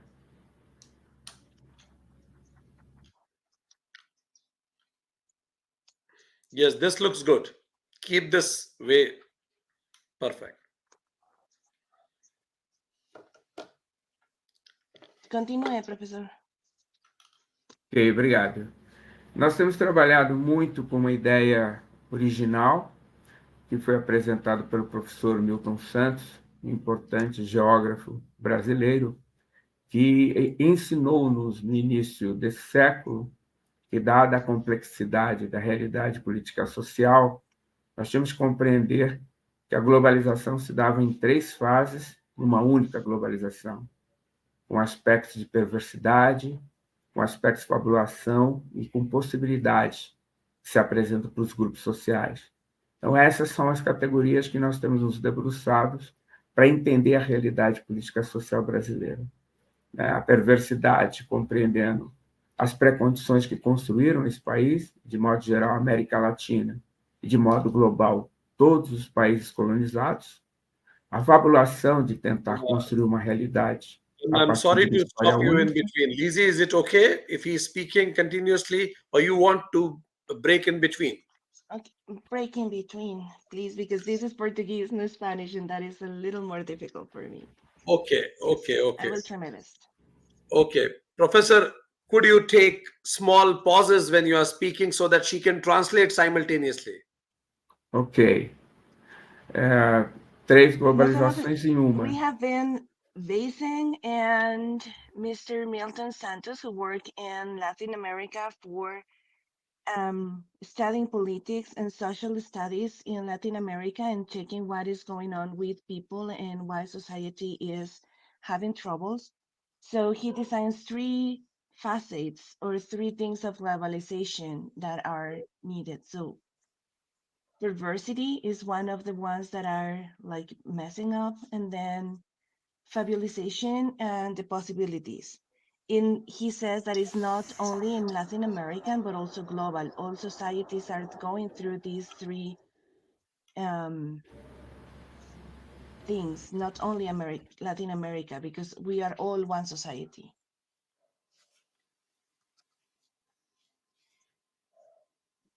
Bom, a partir dessas três visões, estamos nos debruçando sobre a natureza do neocolonialismo e a globalização na América Latina.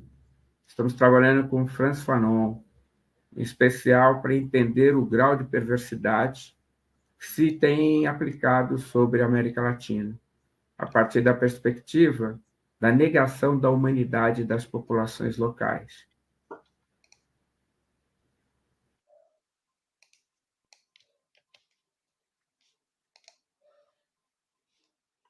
Lizzie?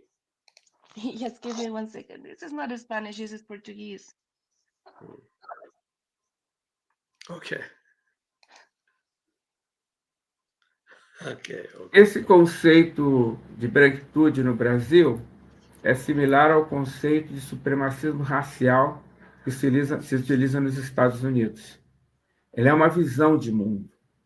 O Brasil procurou, nos últimos 100 anos, adotar uma política que procurava levar ao embranquecimento da sociedade brasileira. E foi política de Estado entre 1870 e 1930, a exemplo de que aconteceu em outros países da América Latina. Trabalhamos com esse conceito para poder compreender a visão de mundo fabulosa que se construiu sobre o Brasil, numa suposta democracia racial inexistente.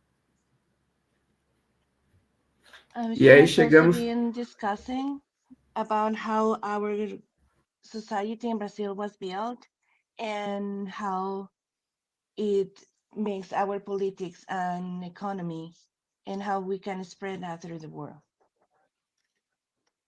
E chegamos finalmente à categoria da possibilidade, que é a necessidade de romper com a história única, pluralizar as narrativas, a realidade política social brasileira.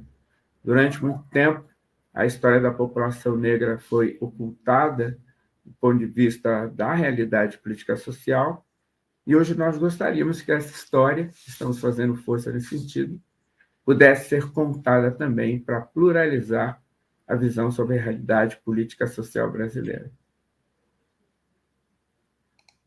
Estamos adotando 4 métodos de trabalho nas nossas pesquisas. A necessidade de possibilitar a leitura mais crítica sobre essa realidade. Uma nova visão epistemológica que considere a diversidade humana e o reconhecimento da humanidade dos povos negros e originários do Brasil. Uma nova concepção teórica que possa incluir as leituras críticas dos povos africanos, latino-americanos, asiáticos e povos que hoje estão fora do grande narrativa teórica conceitual do mundo, uma nova metodologia, considerando que esses povos eram considerados objetos de estudos e agora são sujeitos de construção de história, e um novo comportamento ético deontológico, considerando que os povos que constroem conhecimento precisam ter reconhecida a sua humanidade diante dos povos do norte global. E para isso nós estamos nos debruçando no nosso trabalho, na nossa pesquisa, naquilo que nós chamamos das experiências dos povos originários e ancestrais do Brasil.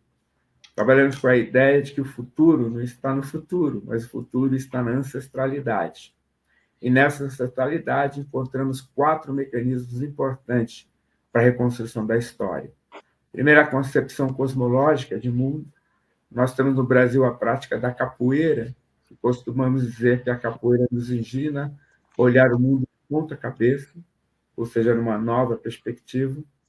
Entendemos que esses grupos sociais têm uma forma de organização sociológica que rompe com essa ideia da competição entre os grupos, que está mais muito pautada na organização a partir da colaboração. Compreendemos que a pedagogia se dá a partir do compartilhamento das experiências intergeracional, velhos e jovens, jovens e velhos, numa perspectiva interseccional. Thank you, Professor. Yes. Okay, Lizzie, would you like to just translate what you have got it?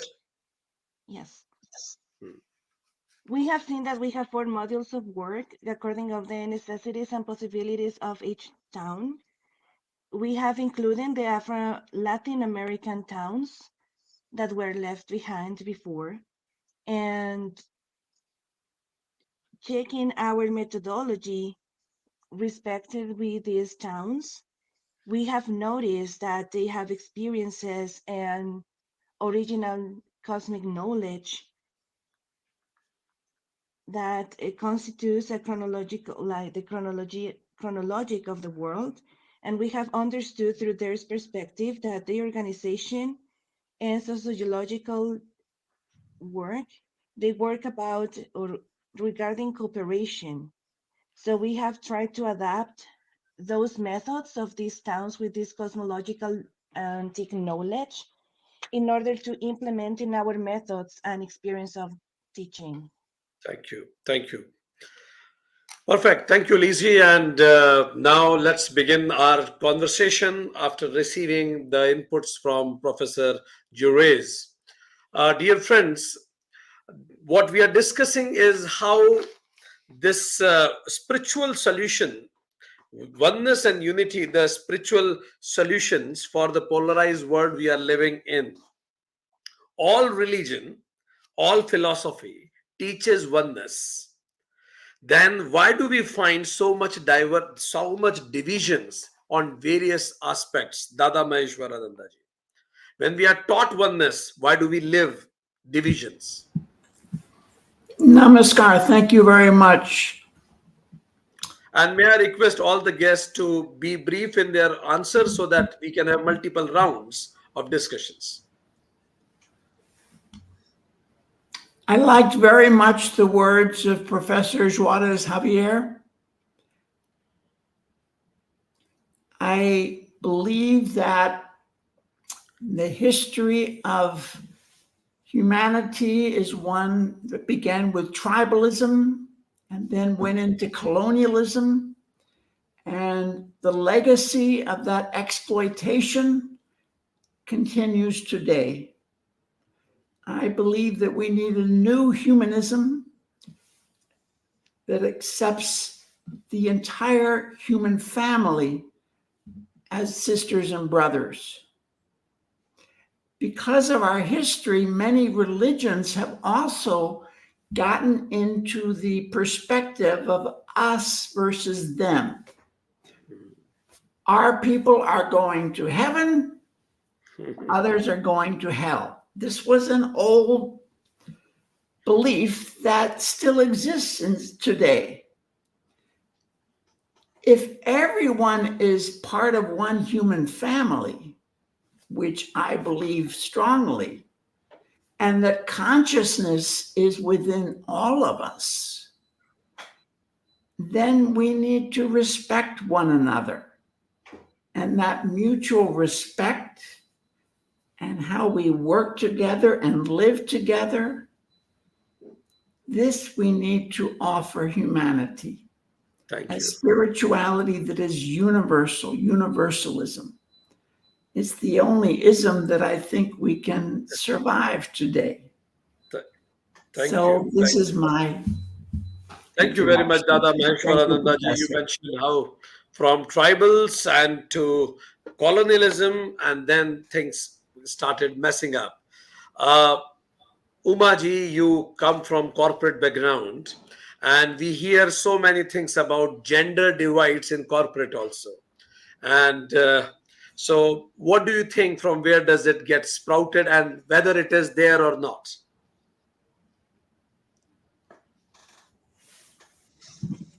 You are muted. Thank you, Vikranji. Namaste to everyone. I think, I completely agree with both the panelists in terms of how we have advanced. And given this background, gender has been one of the, constituents that has been impacted big time, right? If we go back to ancient Indian tradition, gender has never been an issue. In fact, we have revered the female gender in our culture. But somewhere in the struggle for power and the whole, if I may say, a Western concept of leadership being masculine in many ways, I think, those traits have been pushed to the fore as the traits for success. And that perhaps has led to a situation where there is a huge divide between the genders, and acceptability of something which is not the stereotype is not very well accepted. And therefore, this is something that I'm also working on very much to see, we all have possessed two energies, the masculine energy and the feminine energy. And so, what is it that makes us subdue one energy at the cost of the other? And that's where I believe the genesis of this issue comes in terms of the, what is socially acceptable and what is not socially acceptable in the corporate world. So marching is good. Sensitive is not good, perhaps. Yeah. And the way Umaji mentioned that leadership somehow is being connected with masculinity.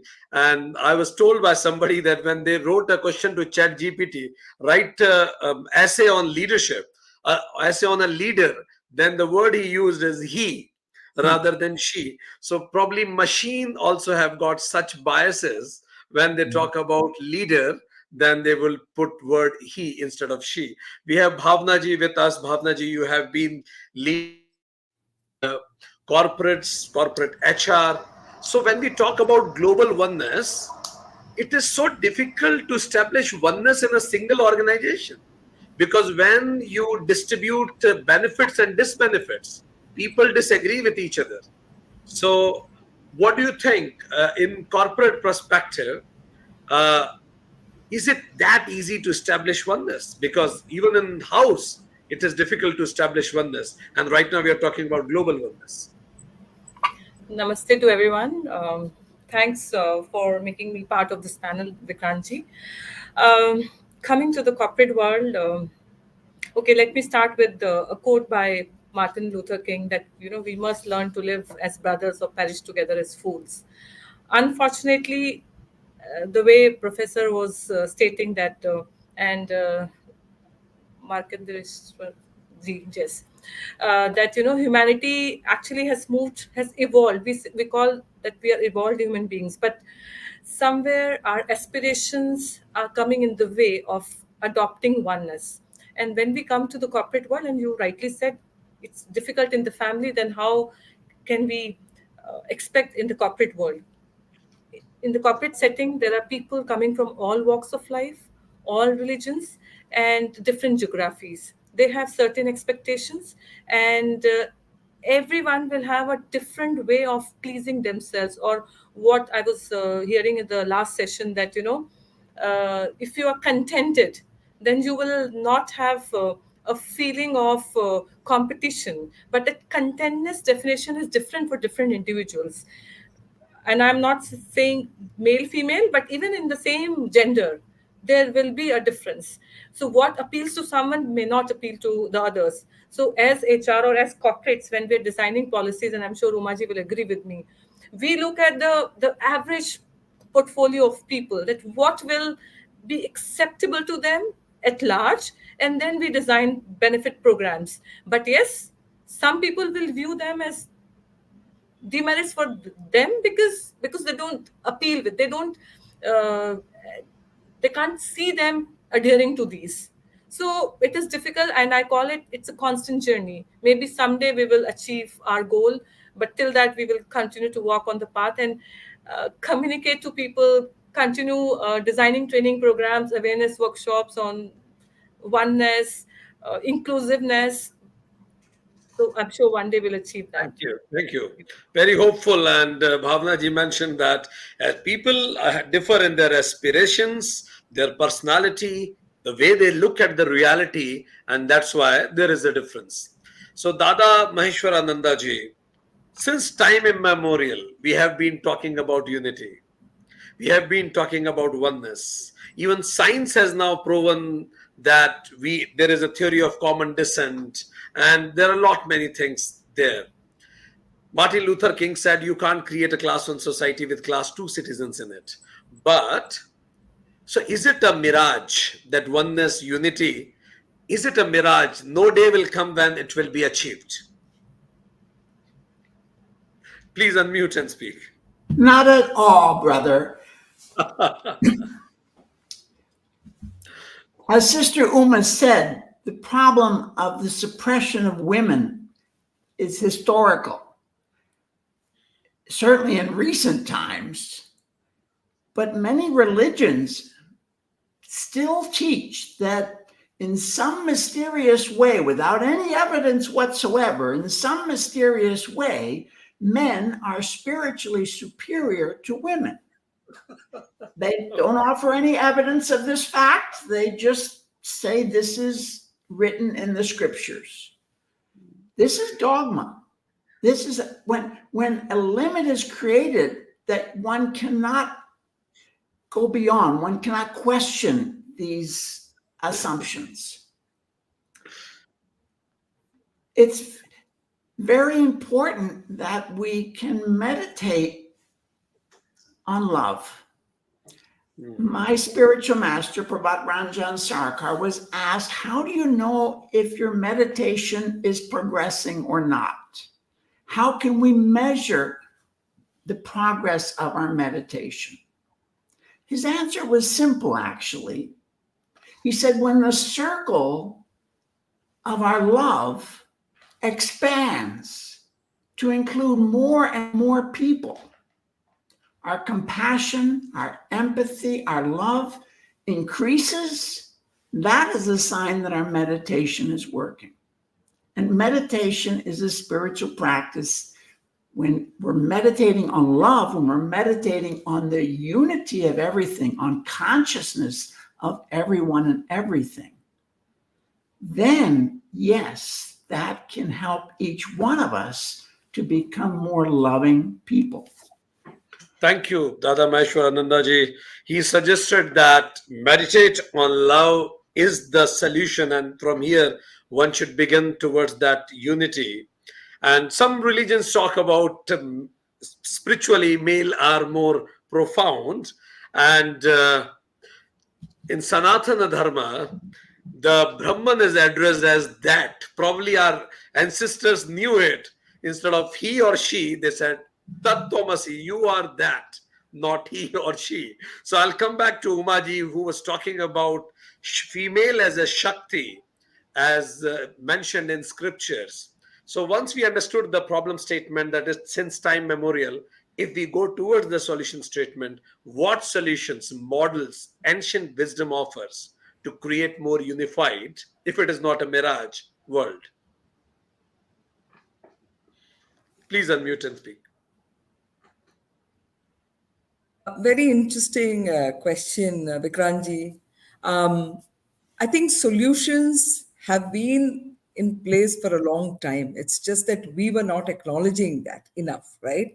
If I look at the concept of Ardhanarishwar in Hinduism, when Shiva was asked to produce an offspring, he said, I need to convert, I have 50% of me as a female, right? I mean, that's the point of inclusion that he talked about. He said, now I'm complete with 50% being from the other gender, okay? And this is like in our Puranas. So what references do we need more? And what models do we need more? When somebody says that this inclusion is what makes me complete. And I think that's the most powerful concept, according to my understanding of the scriptures in India. And so I think the point that I'm trying to make here is inclusion is not a matter of choice anymore. It's an imperative. If you don't, you're doomed. And even if I were to look at a country like India, 49% are women. And inclusion of women at work in corporate or even the non-organized sector is about 3%. That's crazy. I mean, which country can afford to have such a big population out of work and still hope to achieve that $1 trillion economy that we're talking about? So I think inclusion is one. Number two is there's a need, and this is happening in certain organizations for sure, to create, a more diverse workforce with intention. Okay, so there's something called a quota or a requirement of a percentage, but I think this is coming more out of choice and economic imperative than just having something there. I am aware of organizations where clients have come and asked, how come there is no woman in your team? You're producing something, a product, which could be used by women or anybody else, but I'm saying you don't have any women there. How can you do that? This is a very positive pushback because it's creating a whole paradigm where you will be questioned for not including people who are legitimately part of the society. So I think two things: inclusion, not by choice, but as an economic imperative. Number two is a very nice pushback coming from the consumer and other industries to say that, if you don't have them, how can you design women's wear without any women being involved in it? How do you know a woman's body, for example, to be able to design? So I think these are things that are pushing, organizations to start thinking as economic imperative to be more important than something to go with the stereotype. Perfect. Thank you very much, Umaji. You mentioned complete conscious inclusion, and second is intentional diverse workforce. Bhavnaji, when diverse workforce comes, diverse point of views comes. When two people talk, actually two people don't talk. Six people are talking. Behind me, my parents. Behind you, your parents. Your upbringing, my upbringing. Your culture, my culture. When we talk about oneness, how can we see one thing together? How can we make them see beyond divides, and they can divide? I must say, how can we make them see divine beyond divides? Yes. So I will say that, practicing empathy, number one principle. Second one, active listening. And why I say so, in our company, we often use the phrase that people don't listen, they just pause to reload. So understanding other person's perspective, and you rightly said everyone comes with a background, and that background uh, has a lot to do with what I speak, right? Because my personality, my grooming has happened in a setting which is different from others. So active listening is very, very important. In my view, third being practicing meditation and mindfulness workshops, because there then you learn to understand, you learn to be in peace, you learn to shun your egos, and you learn to understand other person's perspective, step into their shoes, and uh, acknowledge what they are saying. I will say that, gratitude sessions, that's the most important.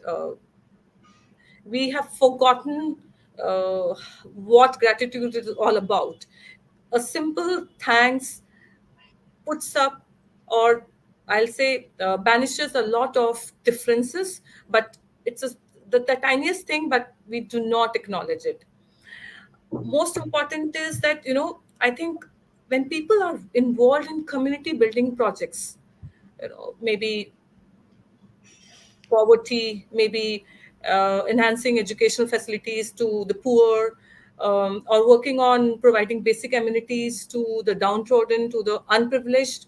I think then the process of understanding each other and that compassion and care for the other person comes up, and that creates harmony, and of course a sense of gratitude for the others. And when you see things happening on the ground level by people by diverse people with different thoughts, then you start appreciating. So I think we need to create an ecosystem where all this is possible. And if I talk in organizational context, then yes, I think we need to, as we move ahead with so much of tension, with so much of pace to progress ahead, I think we're leaving all these behind. We're just flawed by the techno savvy world that we are in. Every time we have mobile, we are connected, but actually we're not connected.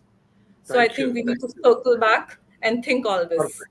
You mentioned some very important points to be cultivated in the ecosystem to make things more connected and see unity. Dada Maheshwaranandaji, you mentioned that the sphere of love should expand and it should include everybody. Would you like to mention two short tools from ancient wisdom, which I and my audience can start doing today onwards to make world more unified? Two tools from ancient wisdom in very brief.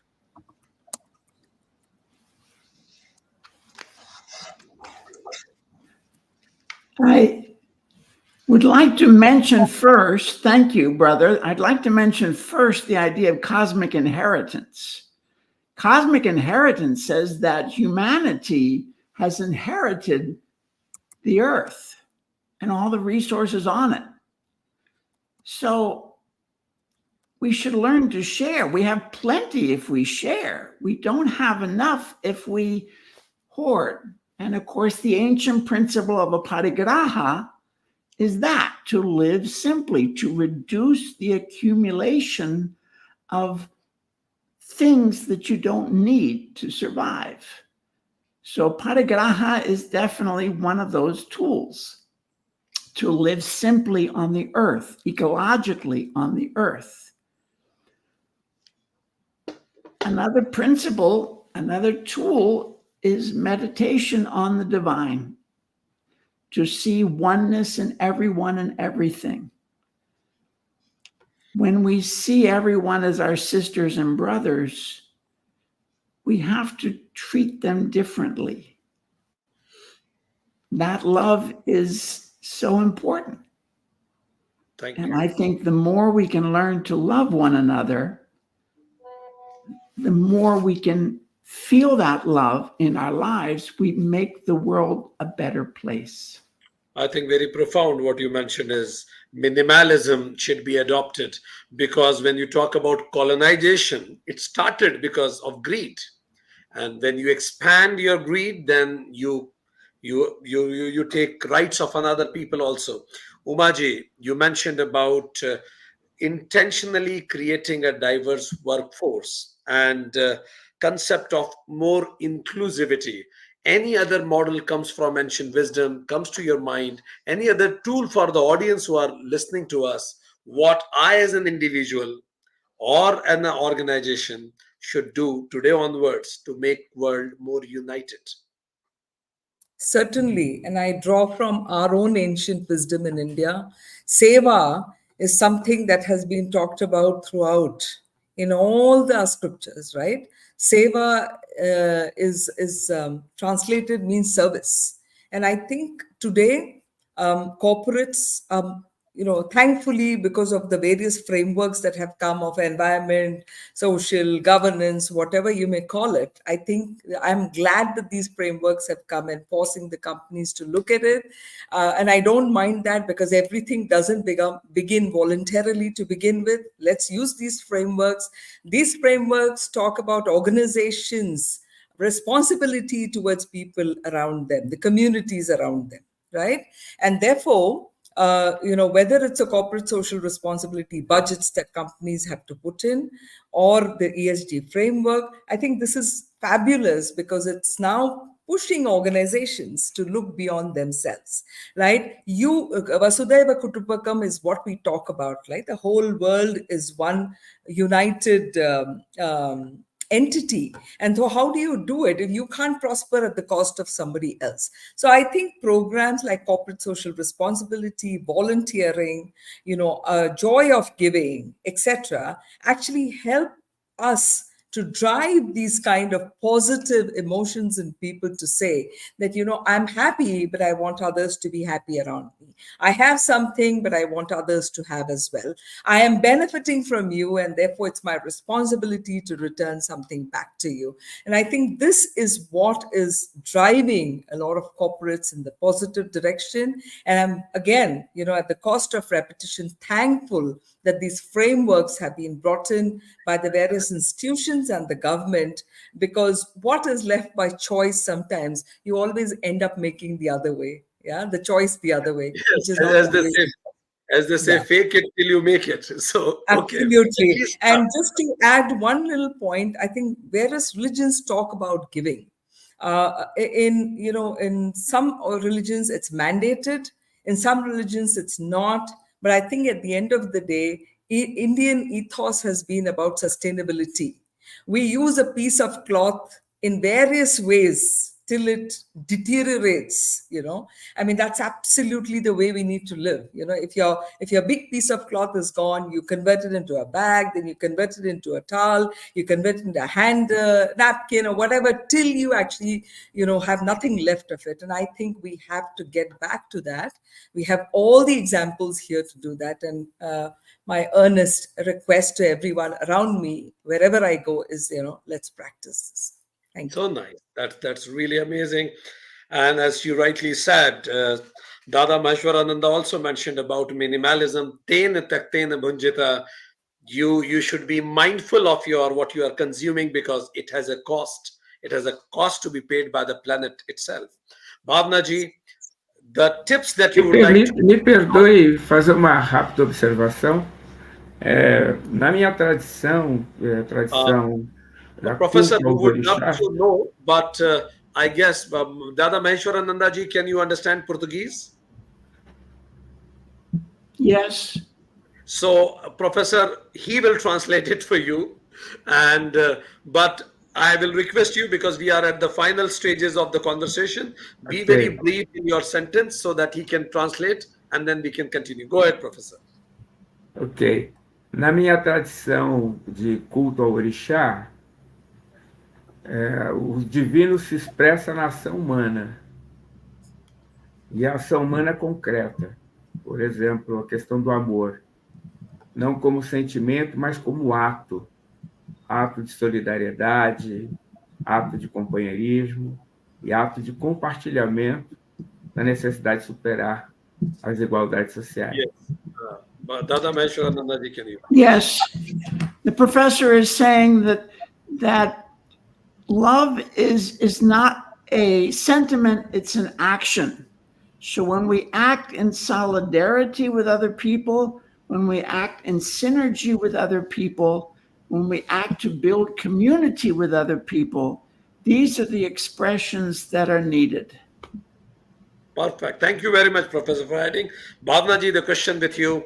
In brief, in next maybe 1 minute maximum, please tell us 3 things or 2 things that we as an individual or as an organization should start doing, which may be inspired from ancient wisdom or some traditions, to make this world more unified.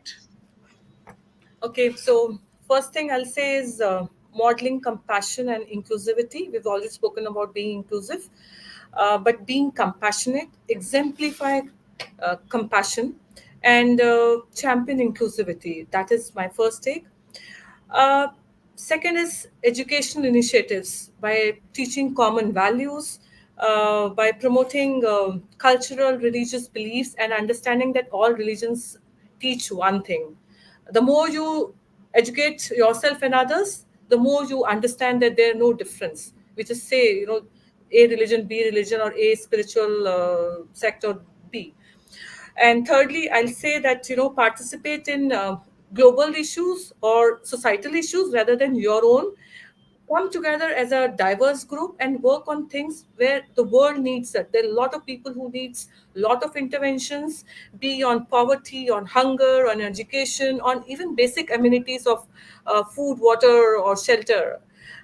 So I must say that if we indulge ourselves in more than us for them, so that we, and as Umaji said, Vasudev Kutumbakam, yes, we are all one family, but then we forget that someone is sleeping in empty stomach and we're all feeding ourselves. So approach to be lead a minimalistic life and focus on larger issues, global Thank you. issue, rather than focusing on Thank myself, you. me, myself. Thank you very much. So, dear friends who are watching us from different parts of the world, different continents, we had a wonderful discussion on how spirituality can contribute in developing a more unified world. As once Raman Maharshi was asked, how should I behave with others? Raman Maharshi replied, there are no others. And that's why probably in India we do not have Ministry of Foreign Affairs, we have Ministry of External Affairs, because nobody is a foreigner.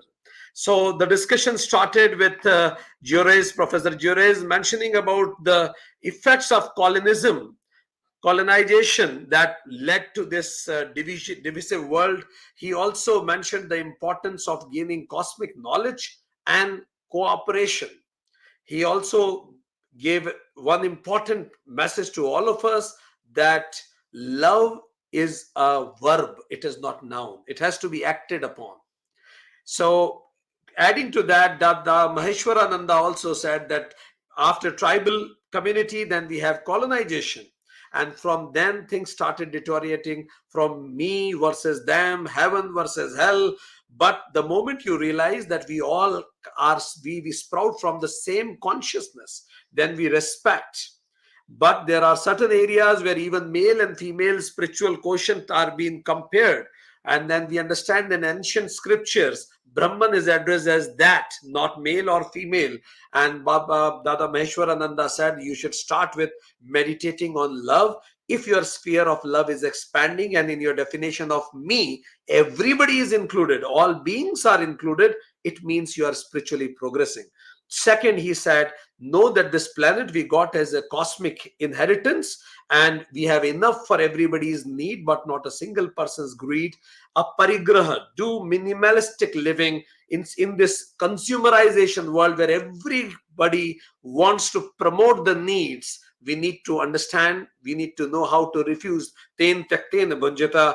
Do it with mindfulness and meditate on divine oneness, because whatever you focus on, you achieve it. Whatever you focus on, you get it. Umaji mentioned that gender divides are superficial, they are cosmetic in nature rather than actual authentic in nature, because authentic concept is Shiva and Shakti, Ardhanarishwar. They make each other complete, and feminine and masculine forces make things happen. But unfortunately, in times to come, leadership itself is defined as more masculine in nature. Maybe during historically this is how it has been defined, but the time has come that corporates and organizations should be more inclusive in nature. Second, this intentional diverse workforce should be there. The more kind of different people you meet, the better you do. Do seva. It is the best way to achieve oneness. And CSR may have been initially legal, but soon it will be emotional also, because what you fake it till you make it. You should have initiative for joy of giving, voluntary or volunteering. Being religious is also a very profound thing. Like many scriptures talk about, in Sanatana talk about 5 rinas that we are born with and we need to repay it. And then she said last word she used is very profound: practice it. It is great to know it, but it is must to live it. It is more important living Gita than loving Gita only. Bhavna ji said that either you prosper together as wisdom, people of wisdom, or perish together as fool, as Martin Luther King said. Aspirations, people, personality, everything is different. But when we start listening to each other patiently, peace talks fail because everybody is interested in talking, not listening. So listen carefully. And then she said meditation, mindfulness of our behavior, gratitude of whatever is given is enough for me. Say thanks and sorry. These are small words, but make big differences. And then she said compassion, care should be taught. And the best way of teaching, she said, is model it.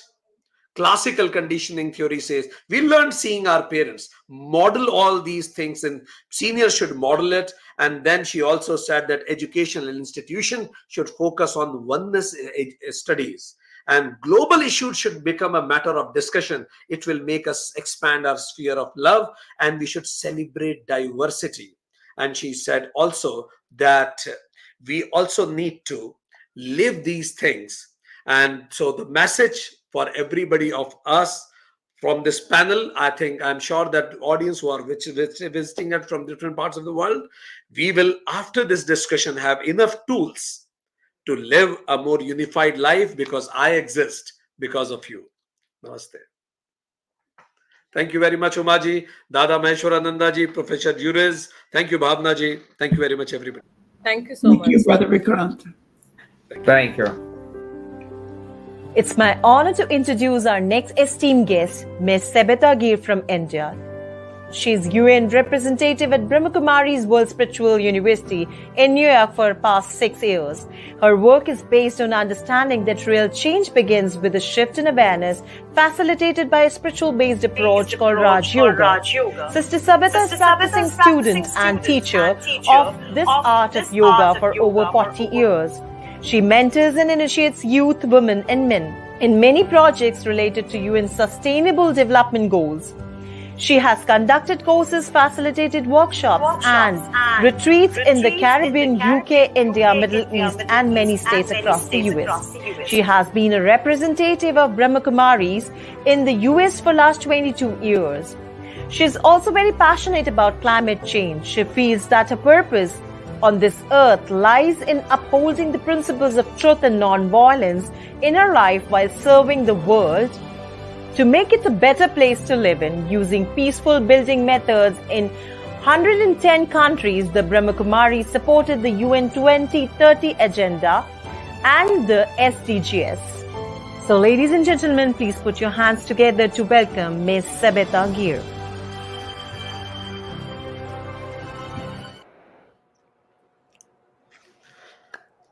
Sabita ji, so nice to see you again. We met in Mount Abu and it was a memorable visit seeing you. And the topic here for you is sustainable development and spiritual values, preserving the planet as sacred. All stage is yours for next 14 minutes. You're most welcome. Hello, Vikramji. It is indeed my pleasure to be here again with all of you. And it was a wonderful panel that I just listened to. And sisters and brothers, I prepared a presentation for you all. You may hear some repeats from what you just heard by that beautiful, esteemed panel. So namaskar to all of you anyway, and greetings of peace, Om Shanti. It's my honor to share with you some thoughts on the sustainable development and spiritual values preserving our planet as sacred, particularly as we celebrate this International Day of Peace. So what is sustainable development? According to the United Nations, sustainable development is how we must live today if we want a better tomorrow, by meeting present needs without compromising the ability of future generations to meet their needs, unquote. The survival of our societies and our planet hinges on adopting a more sustainable approach. This reminds me actually of the juggling act, where there are three essential balls: economic growth, social inclusion, and environmental protection. And if any of these falls, the balance is lost and the act is over. Similarly, rapid economic growth, for instance, is unproductive if it leaves many in poverty and if it exhausts natural resources. Sustainable development ensures that everyone has access to decent work, quality healthcare, and education, while minimizing environmental pollution and resource depletion. It promotes policies that prevent discrimination and disadvantages. The urgency of sustainable development is evident. We are surrounded by it. According to UN statistics, globally, higher incomes often correlate with a better quality of life. However, this type of development is unsustainable. Why? As we look across the world, where have we moved over the past century, probably? It led us to climate change, environmental destruction, conflict, poverty, hunger, vast inequalities. And we heard a little earlier, one of the main equalities is between men and women, gender equality, and social instability. Unsustainable practices, unfortunately, prioritize short-term gains over long-term harm. It is when people pursue immediate rewards without thinking about the harms that this would cause to other people or to the planet. For example, deforesting areas for immediate profit at the expense of the ecosystems, endangered species, and local communities vulnerable to floods. Many times devastating. And we've all witnessed this. We're witnessing it. So, where are we today? We are at this confluence of what was and what will be, and here we are. In this moment, we must pause and take a comprehensive look to evaluate our current path and reconsider the intent behind our decision-making processes. As Dadi Janki, who is the former head of the Brahma Kumaris, she once told us, and I quote, "If you always think the same, you will always get to the same place. Think in a new way, and you will be a new person with renewed choices," unquote. This tells us that a fundamental shift is required. Transformation that begins within each of us. And this shift is needed now. And there is no better time than now. So what is this shift, this fundamental shift that is so needed, and how does it work, or how will it work? When we focus on our inner state, we begin to sense the emergence of something fresh and original that signals a new order. We are then moved to sustain these new possibilities. The emergence of a new future starts inside individuals. So it means that we have to go, each and every one of us, have to allow ourselves to go within and tap into that inner core and allow this shift to take place so that these new possibilities begin to emerge. Now, this internal shift in thinking, which is grounded in spiritual principles and universal values, must be then reflected in policy making. These spiritual principles and values are essential for sustainable development because they emphasize our interconnectedness and our interdependencies. They remind us of the fundamental truths, such as we are spiritual beings on a human journey. We are not here to exploit nature for material gains, but to live harmoniously with it. To transform the external world, we must first transform our internal world.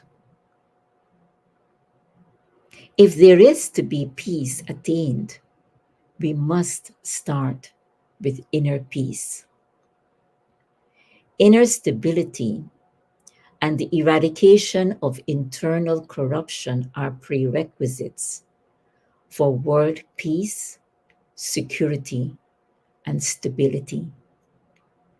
As it is said, if war can be born in the minds of men and women, peace can also be born in the minds of men.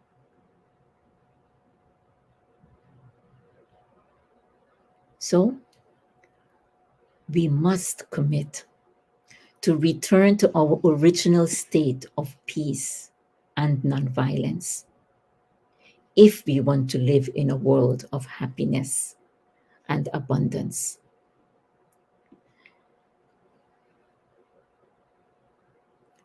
By aligning with our inner self, we cultivate qualities like peace, nonviolence, compassion. This inner alignment profoundly impacts our decisions, allowing us to see the broader picture and to make choices that respect dignity, nature, and are inclusive. Such decisions contribute to a more equitable and prosperous future, as you can imagine. Now, this internal shift of awareness to action that then creates the world we want is called a spiritual trajectory. I love this. I love this this term and this whole phenomenon because it is very powerful and it is what I can say values neutral. If I have the awareness that I am a thief, then it shifts my attitude towards people, the way we look at everything, the choices we make, and thereby the actions we perform, and the world we create around us. If I have the awareness, I want, and this came up a lot, satisfying our greed, then again, it will shift our attitude and the decisions we make, and we end up exploiting our world to satisfy those greeds. On the other hand, if I have the thought that we are all interconnected, we are one, we are together here on this earth to enjoy happiness, etc., love, etc., then look at our attitude shift and the kind of choices I will make and the world we create.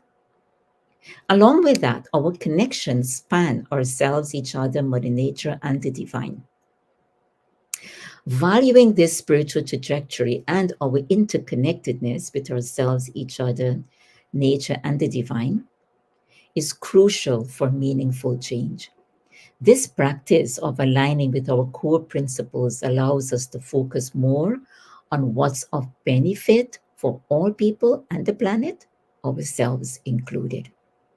And this has been my personal practice and experience. You may wonder how this applies amidst our daily challenges. At the Brahma Kumaris, we practice a technique called traffic control of the mind, or pause for peace, every hour. This includes taking a moment to breathe deeply, realign with our inner self, and return to our task with renewed vision and attitude. This practice is adaptable to any moment in our day, even at the most challenging times. While our world leaders grapple with sustainable policies, we do not need to wait for them to create a better world. Each of us can contribute, whether in government or civil society, business or daily life. Simple choices like walking, cycling instead of driving, recycling, composting, not wasting food or water or other resources.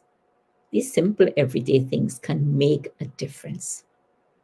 Taking time to spend in nature, gardening, or cooking a meal at home rather than eating out or ordering a delivery. These choices can go a far way to building healthier relationships. And I always believe happy people create a happy world. Even following a vegetarian lifestyle can contribute to securing a sustainable future. The biggest question we have to ask ourselves is, after saying all of that, the question is, are we prepared to live with less? It is when we feel we need more that we then choose to consume more. Otherwise, Mother Earth has produced enough to meet our needs and not to fulfill our greed. As we strive for a simpler, not poor, but simpler yet elevated lifestyle, remember, a simple life with elevated awareness is real greatness. A simple life with elevated awareness is real greatness. An elevated awareness comes from the understanding that I am more than this material form. I am light. I'm the soul. I'm the life force within this material form. I'm the one making all the decisions. Let me choose to do this while being true to myself. Let me remember that I have the ability to make all choices, including choosing the quality of our thoughts, of my own thoughts. When we learn this art of realigning with our inner truth, then look at the issue at hand, while honestly asking ourselves, what is the best forward? What is the best way forward here? Let me listen with compassion to understand. Let me put our own selfishness aside. When we do these things, chances are we will make better decisions that are inclusive of all living beings and respectful of the environment and its natural resources. This, I'm sure, will contribute to economic growth, where all have decent work, can enjoy quality life, health care. Our kids get proper education. We can have peace, security, and justice.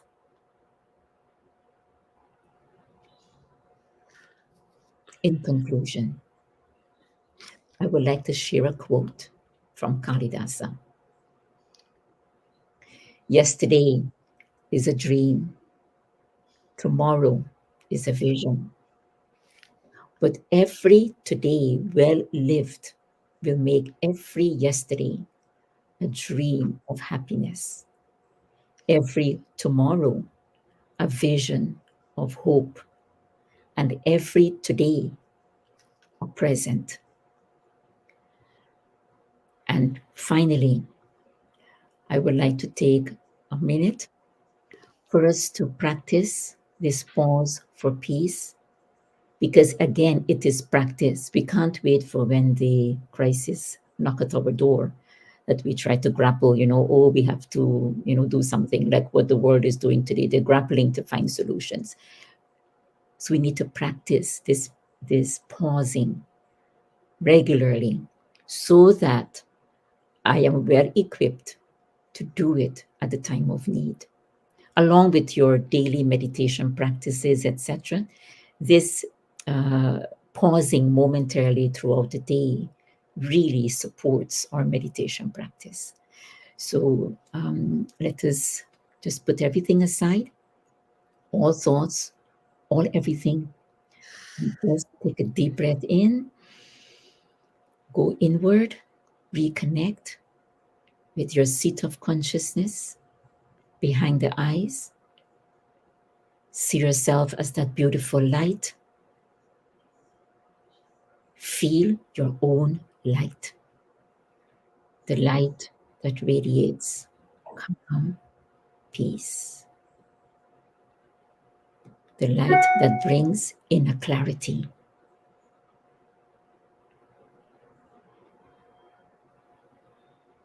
Observe how your breath is deep and regular, and your body is relaxed. Mind is quiet. And now, take another deep breath in and release as you bring your thoughts back to the field of action, holding yourself in that inner space of light, of peace. And let this energy now guide you forward and onward. Thank you. And Om Shanti. Thank you very much, Savita ji. It is very soulful, whatever you shared about sustainability. And you mentioned that a spiritual trajectory is needed, and to make new choices and sustainable choices.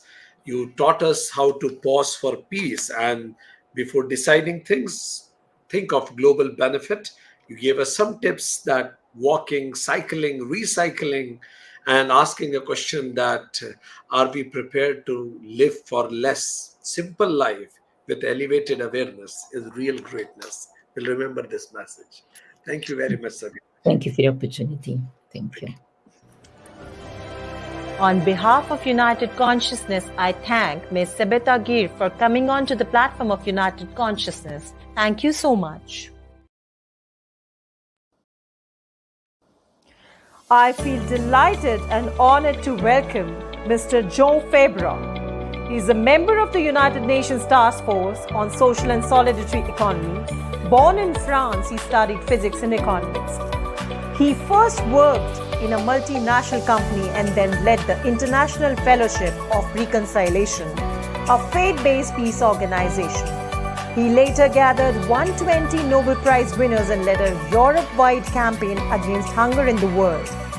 He became Deputy Director of the United Nations Development Programme in Geneva, Switzerland, and founded the World Alliance of Cities Against Poverty. He is one of the leaders of the Dialogues in Humanity and of the Home for Humanity Global Initiative. So, ladies and gentlemen, please put your hands together to welcome Mr. Joe Fabre. Georgie, namaste.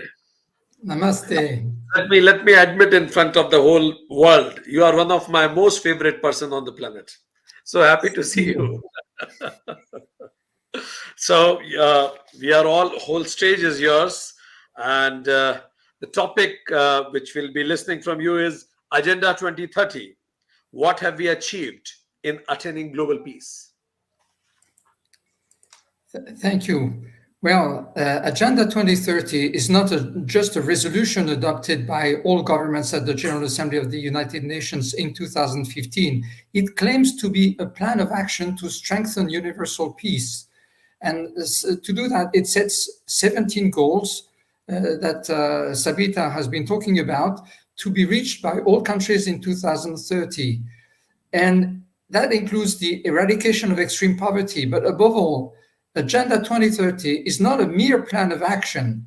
It is a promise made by all governments, a promise to shift the world on a new path by 2030, ending extreme poverty, ending hunger, fostering inclusive societies, protecting nature. And not only did governments promise to reach the goals, but they actually pledged to leave no one behind. Now, 9 years later, and 6 years away from the deadline, are we on track towards peace? There has been local progresses on some goals, but some regressions too. And in terms of peace, it rather looks like since 2015, we have moved backwards. We're all aware of the war between Russia and Ukraine and of Israel's massive military response to Hamas armed violence or of Houthis' attacks on commercial ships in the Red Sea. But there's a lot more than what the media report. Today, 52 countries are affected by armed conflicts, more than 1 out of 4. Last year, armed conflicts killed 170,000 people and maimed millions. Years of efforts by millions of people to build homes, schools, factories, hospitals, shops, railways, roads, and goods collapsed in a few seconds under bombs, rockets, and fires. Not to mention the lifetime trauma inflicted on millions of children who trusted that adults were taking care of them. Now, there are very few wars between countries. The majority of clashes are non-international. They are fought by armed groups against the government or against each other. Many would not exist in a situation of shared prosperity. Some are criminal and linked to drug trafficking. Some even have a religious background. This proves that we urgently need spiritual and social progress. Now, be it as it may, wars, armed conflicts, and terrorist acts are taking far too big a toll on people and make it difficult to reach the goals set in Agenda 2030. During the last few years, wars, the spread of nuclear armaments, mounting tensions in Asia, the expansion of NATO, and the threat of a militarized outer space have triggered a new global arms race. In 2023, some $2,400 billion were hijacked from productive investments to be wasted in military expenditures. This is 11 times the total amount of official development assistance provided by rich countries to the developing countries. Now, if one adds up the impact of armed conflicts on energy costs, the way in which the COVID-19 pandemic was managed, and the global trade competition, in total, a huge amount of precious resources are also diverted towards emergency aid, debt reduction, and the fight against inflation. Now, it is no wonder that the 2030 agenda has derailed. It would be a miracle if it didn't. Yet, we need Agenda 2030, as the previous speaker said. We need it as such and as a means to restore peace. As a matter of fact, we owe Agenda 2030 to the 2 billion children under 14 in the world who are in our custody. Achieving Agenda 2030 is the condition for giving them a chance to live fulfilling lives, free from want, fear, and violence, with access to education, healthcare, and social protection in a clean environment. Now, do not believe that this is wishful thinking. We are so used to all kinds of deprivation that we end up thinking that poverty, inequalities, hunger, pollution, diseases are unavoidable. They are not in our times. Nowadays, there's no justification for the hardships experienced by many other than the fact that we have not risen individually and collectively to the values that we proclaim. We did not even rise to our full potential. I belong to the first generation that had the capacities and the means to overcome hunger, poverty, inequalities, and many diseases. The progresses in hygiene and medicine and the technologies that have been developed throughout the 19th and the 20th century made it possible. We failed to do so. Today's adults can accomplish what my generation failed to do. Some progress has been made, but it is insufficient and far from what we can do. Now, in 2000, governments endorsed 8 objectives called the Millennium Development Goals to be achieved by 2015. And it is the success in halving the proportion of people who live in poverty in just 15 years, from 2000 until 2015, which encouraged governments to adopt the full Agenda 2030. Now, we must focus on putting this plan of action back on track because each of its goals can improve our lives, and because if communities at odds with each other work together to address common threats, they may discover each other, find out what they have in common, and be at peace. Now, next week, on 22 and 23 September, just after the International Day of Peace, all governments will gather at the UN in New York for the Summit of the Future. For months, despite tensions and wars, the UN has brokered an agreement among all governments. A pact for the future will therefore be adopted in a week from now for the sake of the 3.2 billion youth who are under 24, so that before they reach my age, we expel climate upheavals from their lives and rid their future of any form of poverty, discrimination, and war. The Summit of the Future is our best chance to relaunch Agenda 2030 and to focus at long last on what threatens the quality of life of the entire human family. It is time to consider the entire humankind as a single human family, as written in the Universal Declaration of Human Rights, all the more so that during the last 50 years, under the combined effects of demographic growth and the impact of technologies on nature, we have all become increasingly interdependent under several aspects of our lives. Nature speaks in Sanskrit to tell us that we are a single family. Vasudhaiva Kutumbakam. We have one world, we are one family, we share one future. And in a family, we care for the others and we take care of each other. So we all have to rise to the challenge of taking care of each other. That may take many forms, but that is how each of us can do his or her own part of building a sustainable peace. Agenda 2030 cannot be achieved if individuals and communities are not part of the process. It is perfectly justified to hold governments accountable for the promises that they make, but that doesn't exempt us from doing our own part.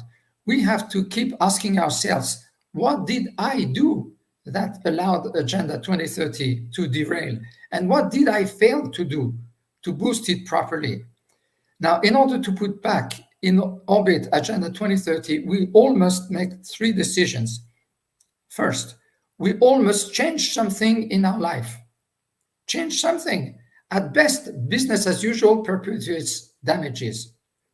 Second, we must stop supporting what hurts. Our economies are based on competition.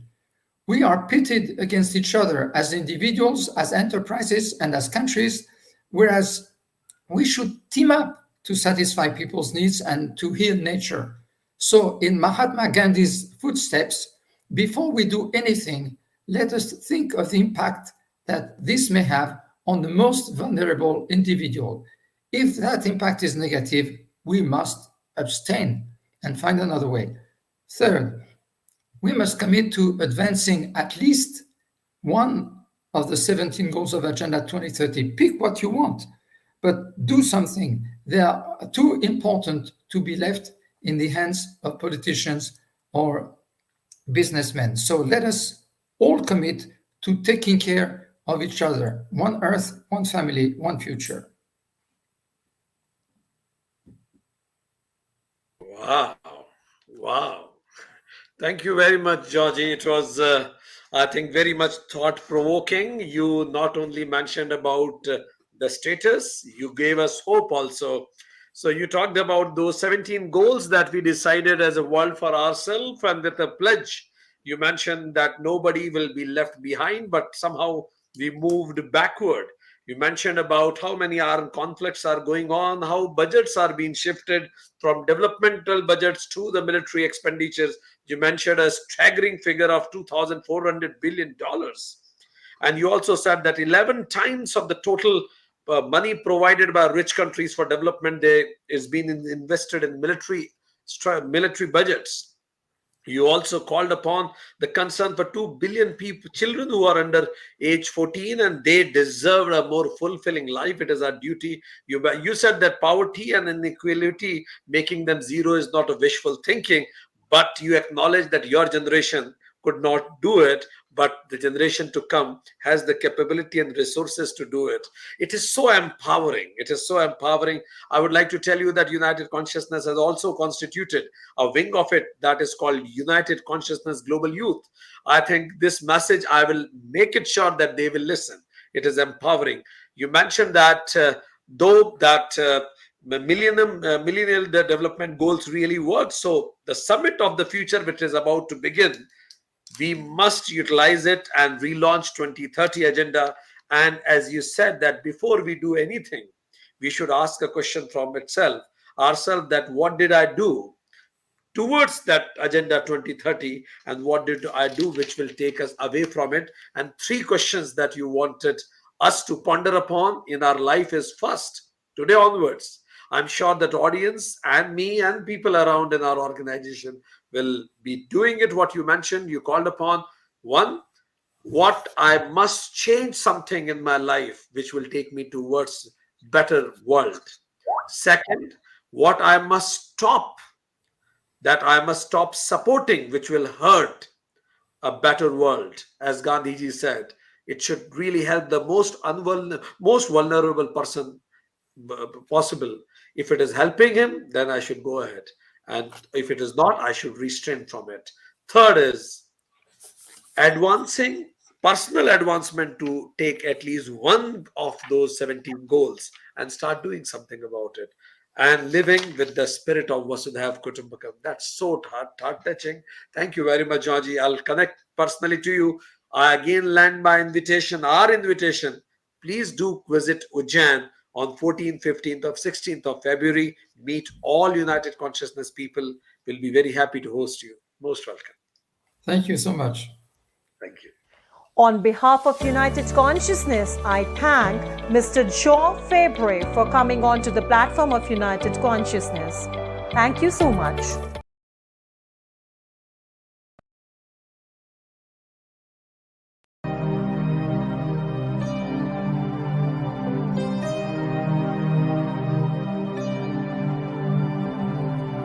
सर्वे भवन्तु सुखिनः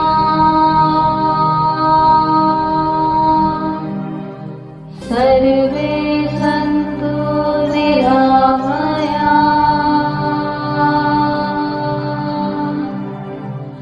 सर्वे भद्राणि पश्यन्तु मा कश्चित् दुःखभाग् भवेत्।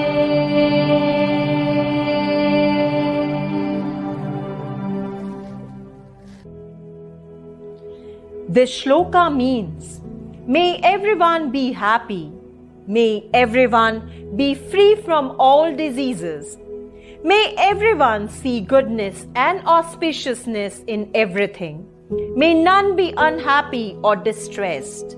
Om Shantihi, Shantihi, Shantihi. I am highly privileged to have this opportunity to present my gratitude to all those who have witnessed and blessed this event directly or indirectly. I believe that this is not the end, but the beginning of our journeys. The journeys towards the noble cause of removing the 14 divides rooted in human race and promoting harmonious and peaceful coexistence. Firstly, I thank the God for blessing us all.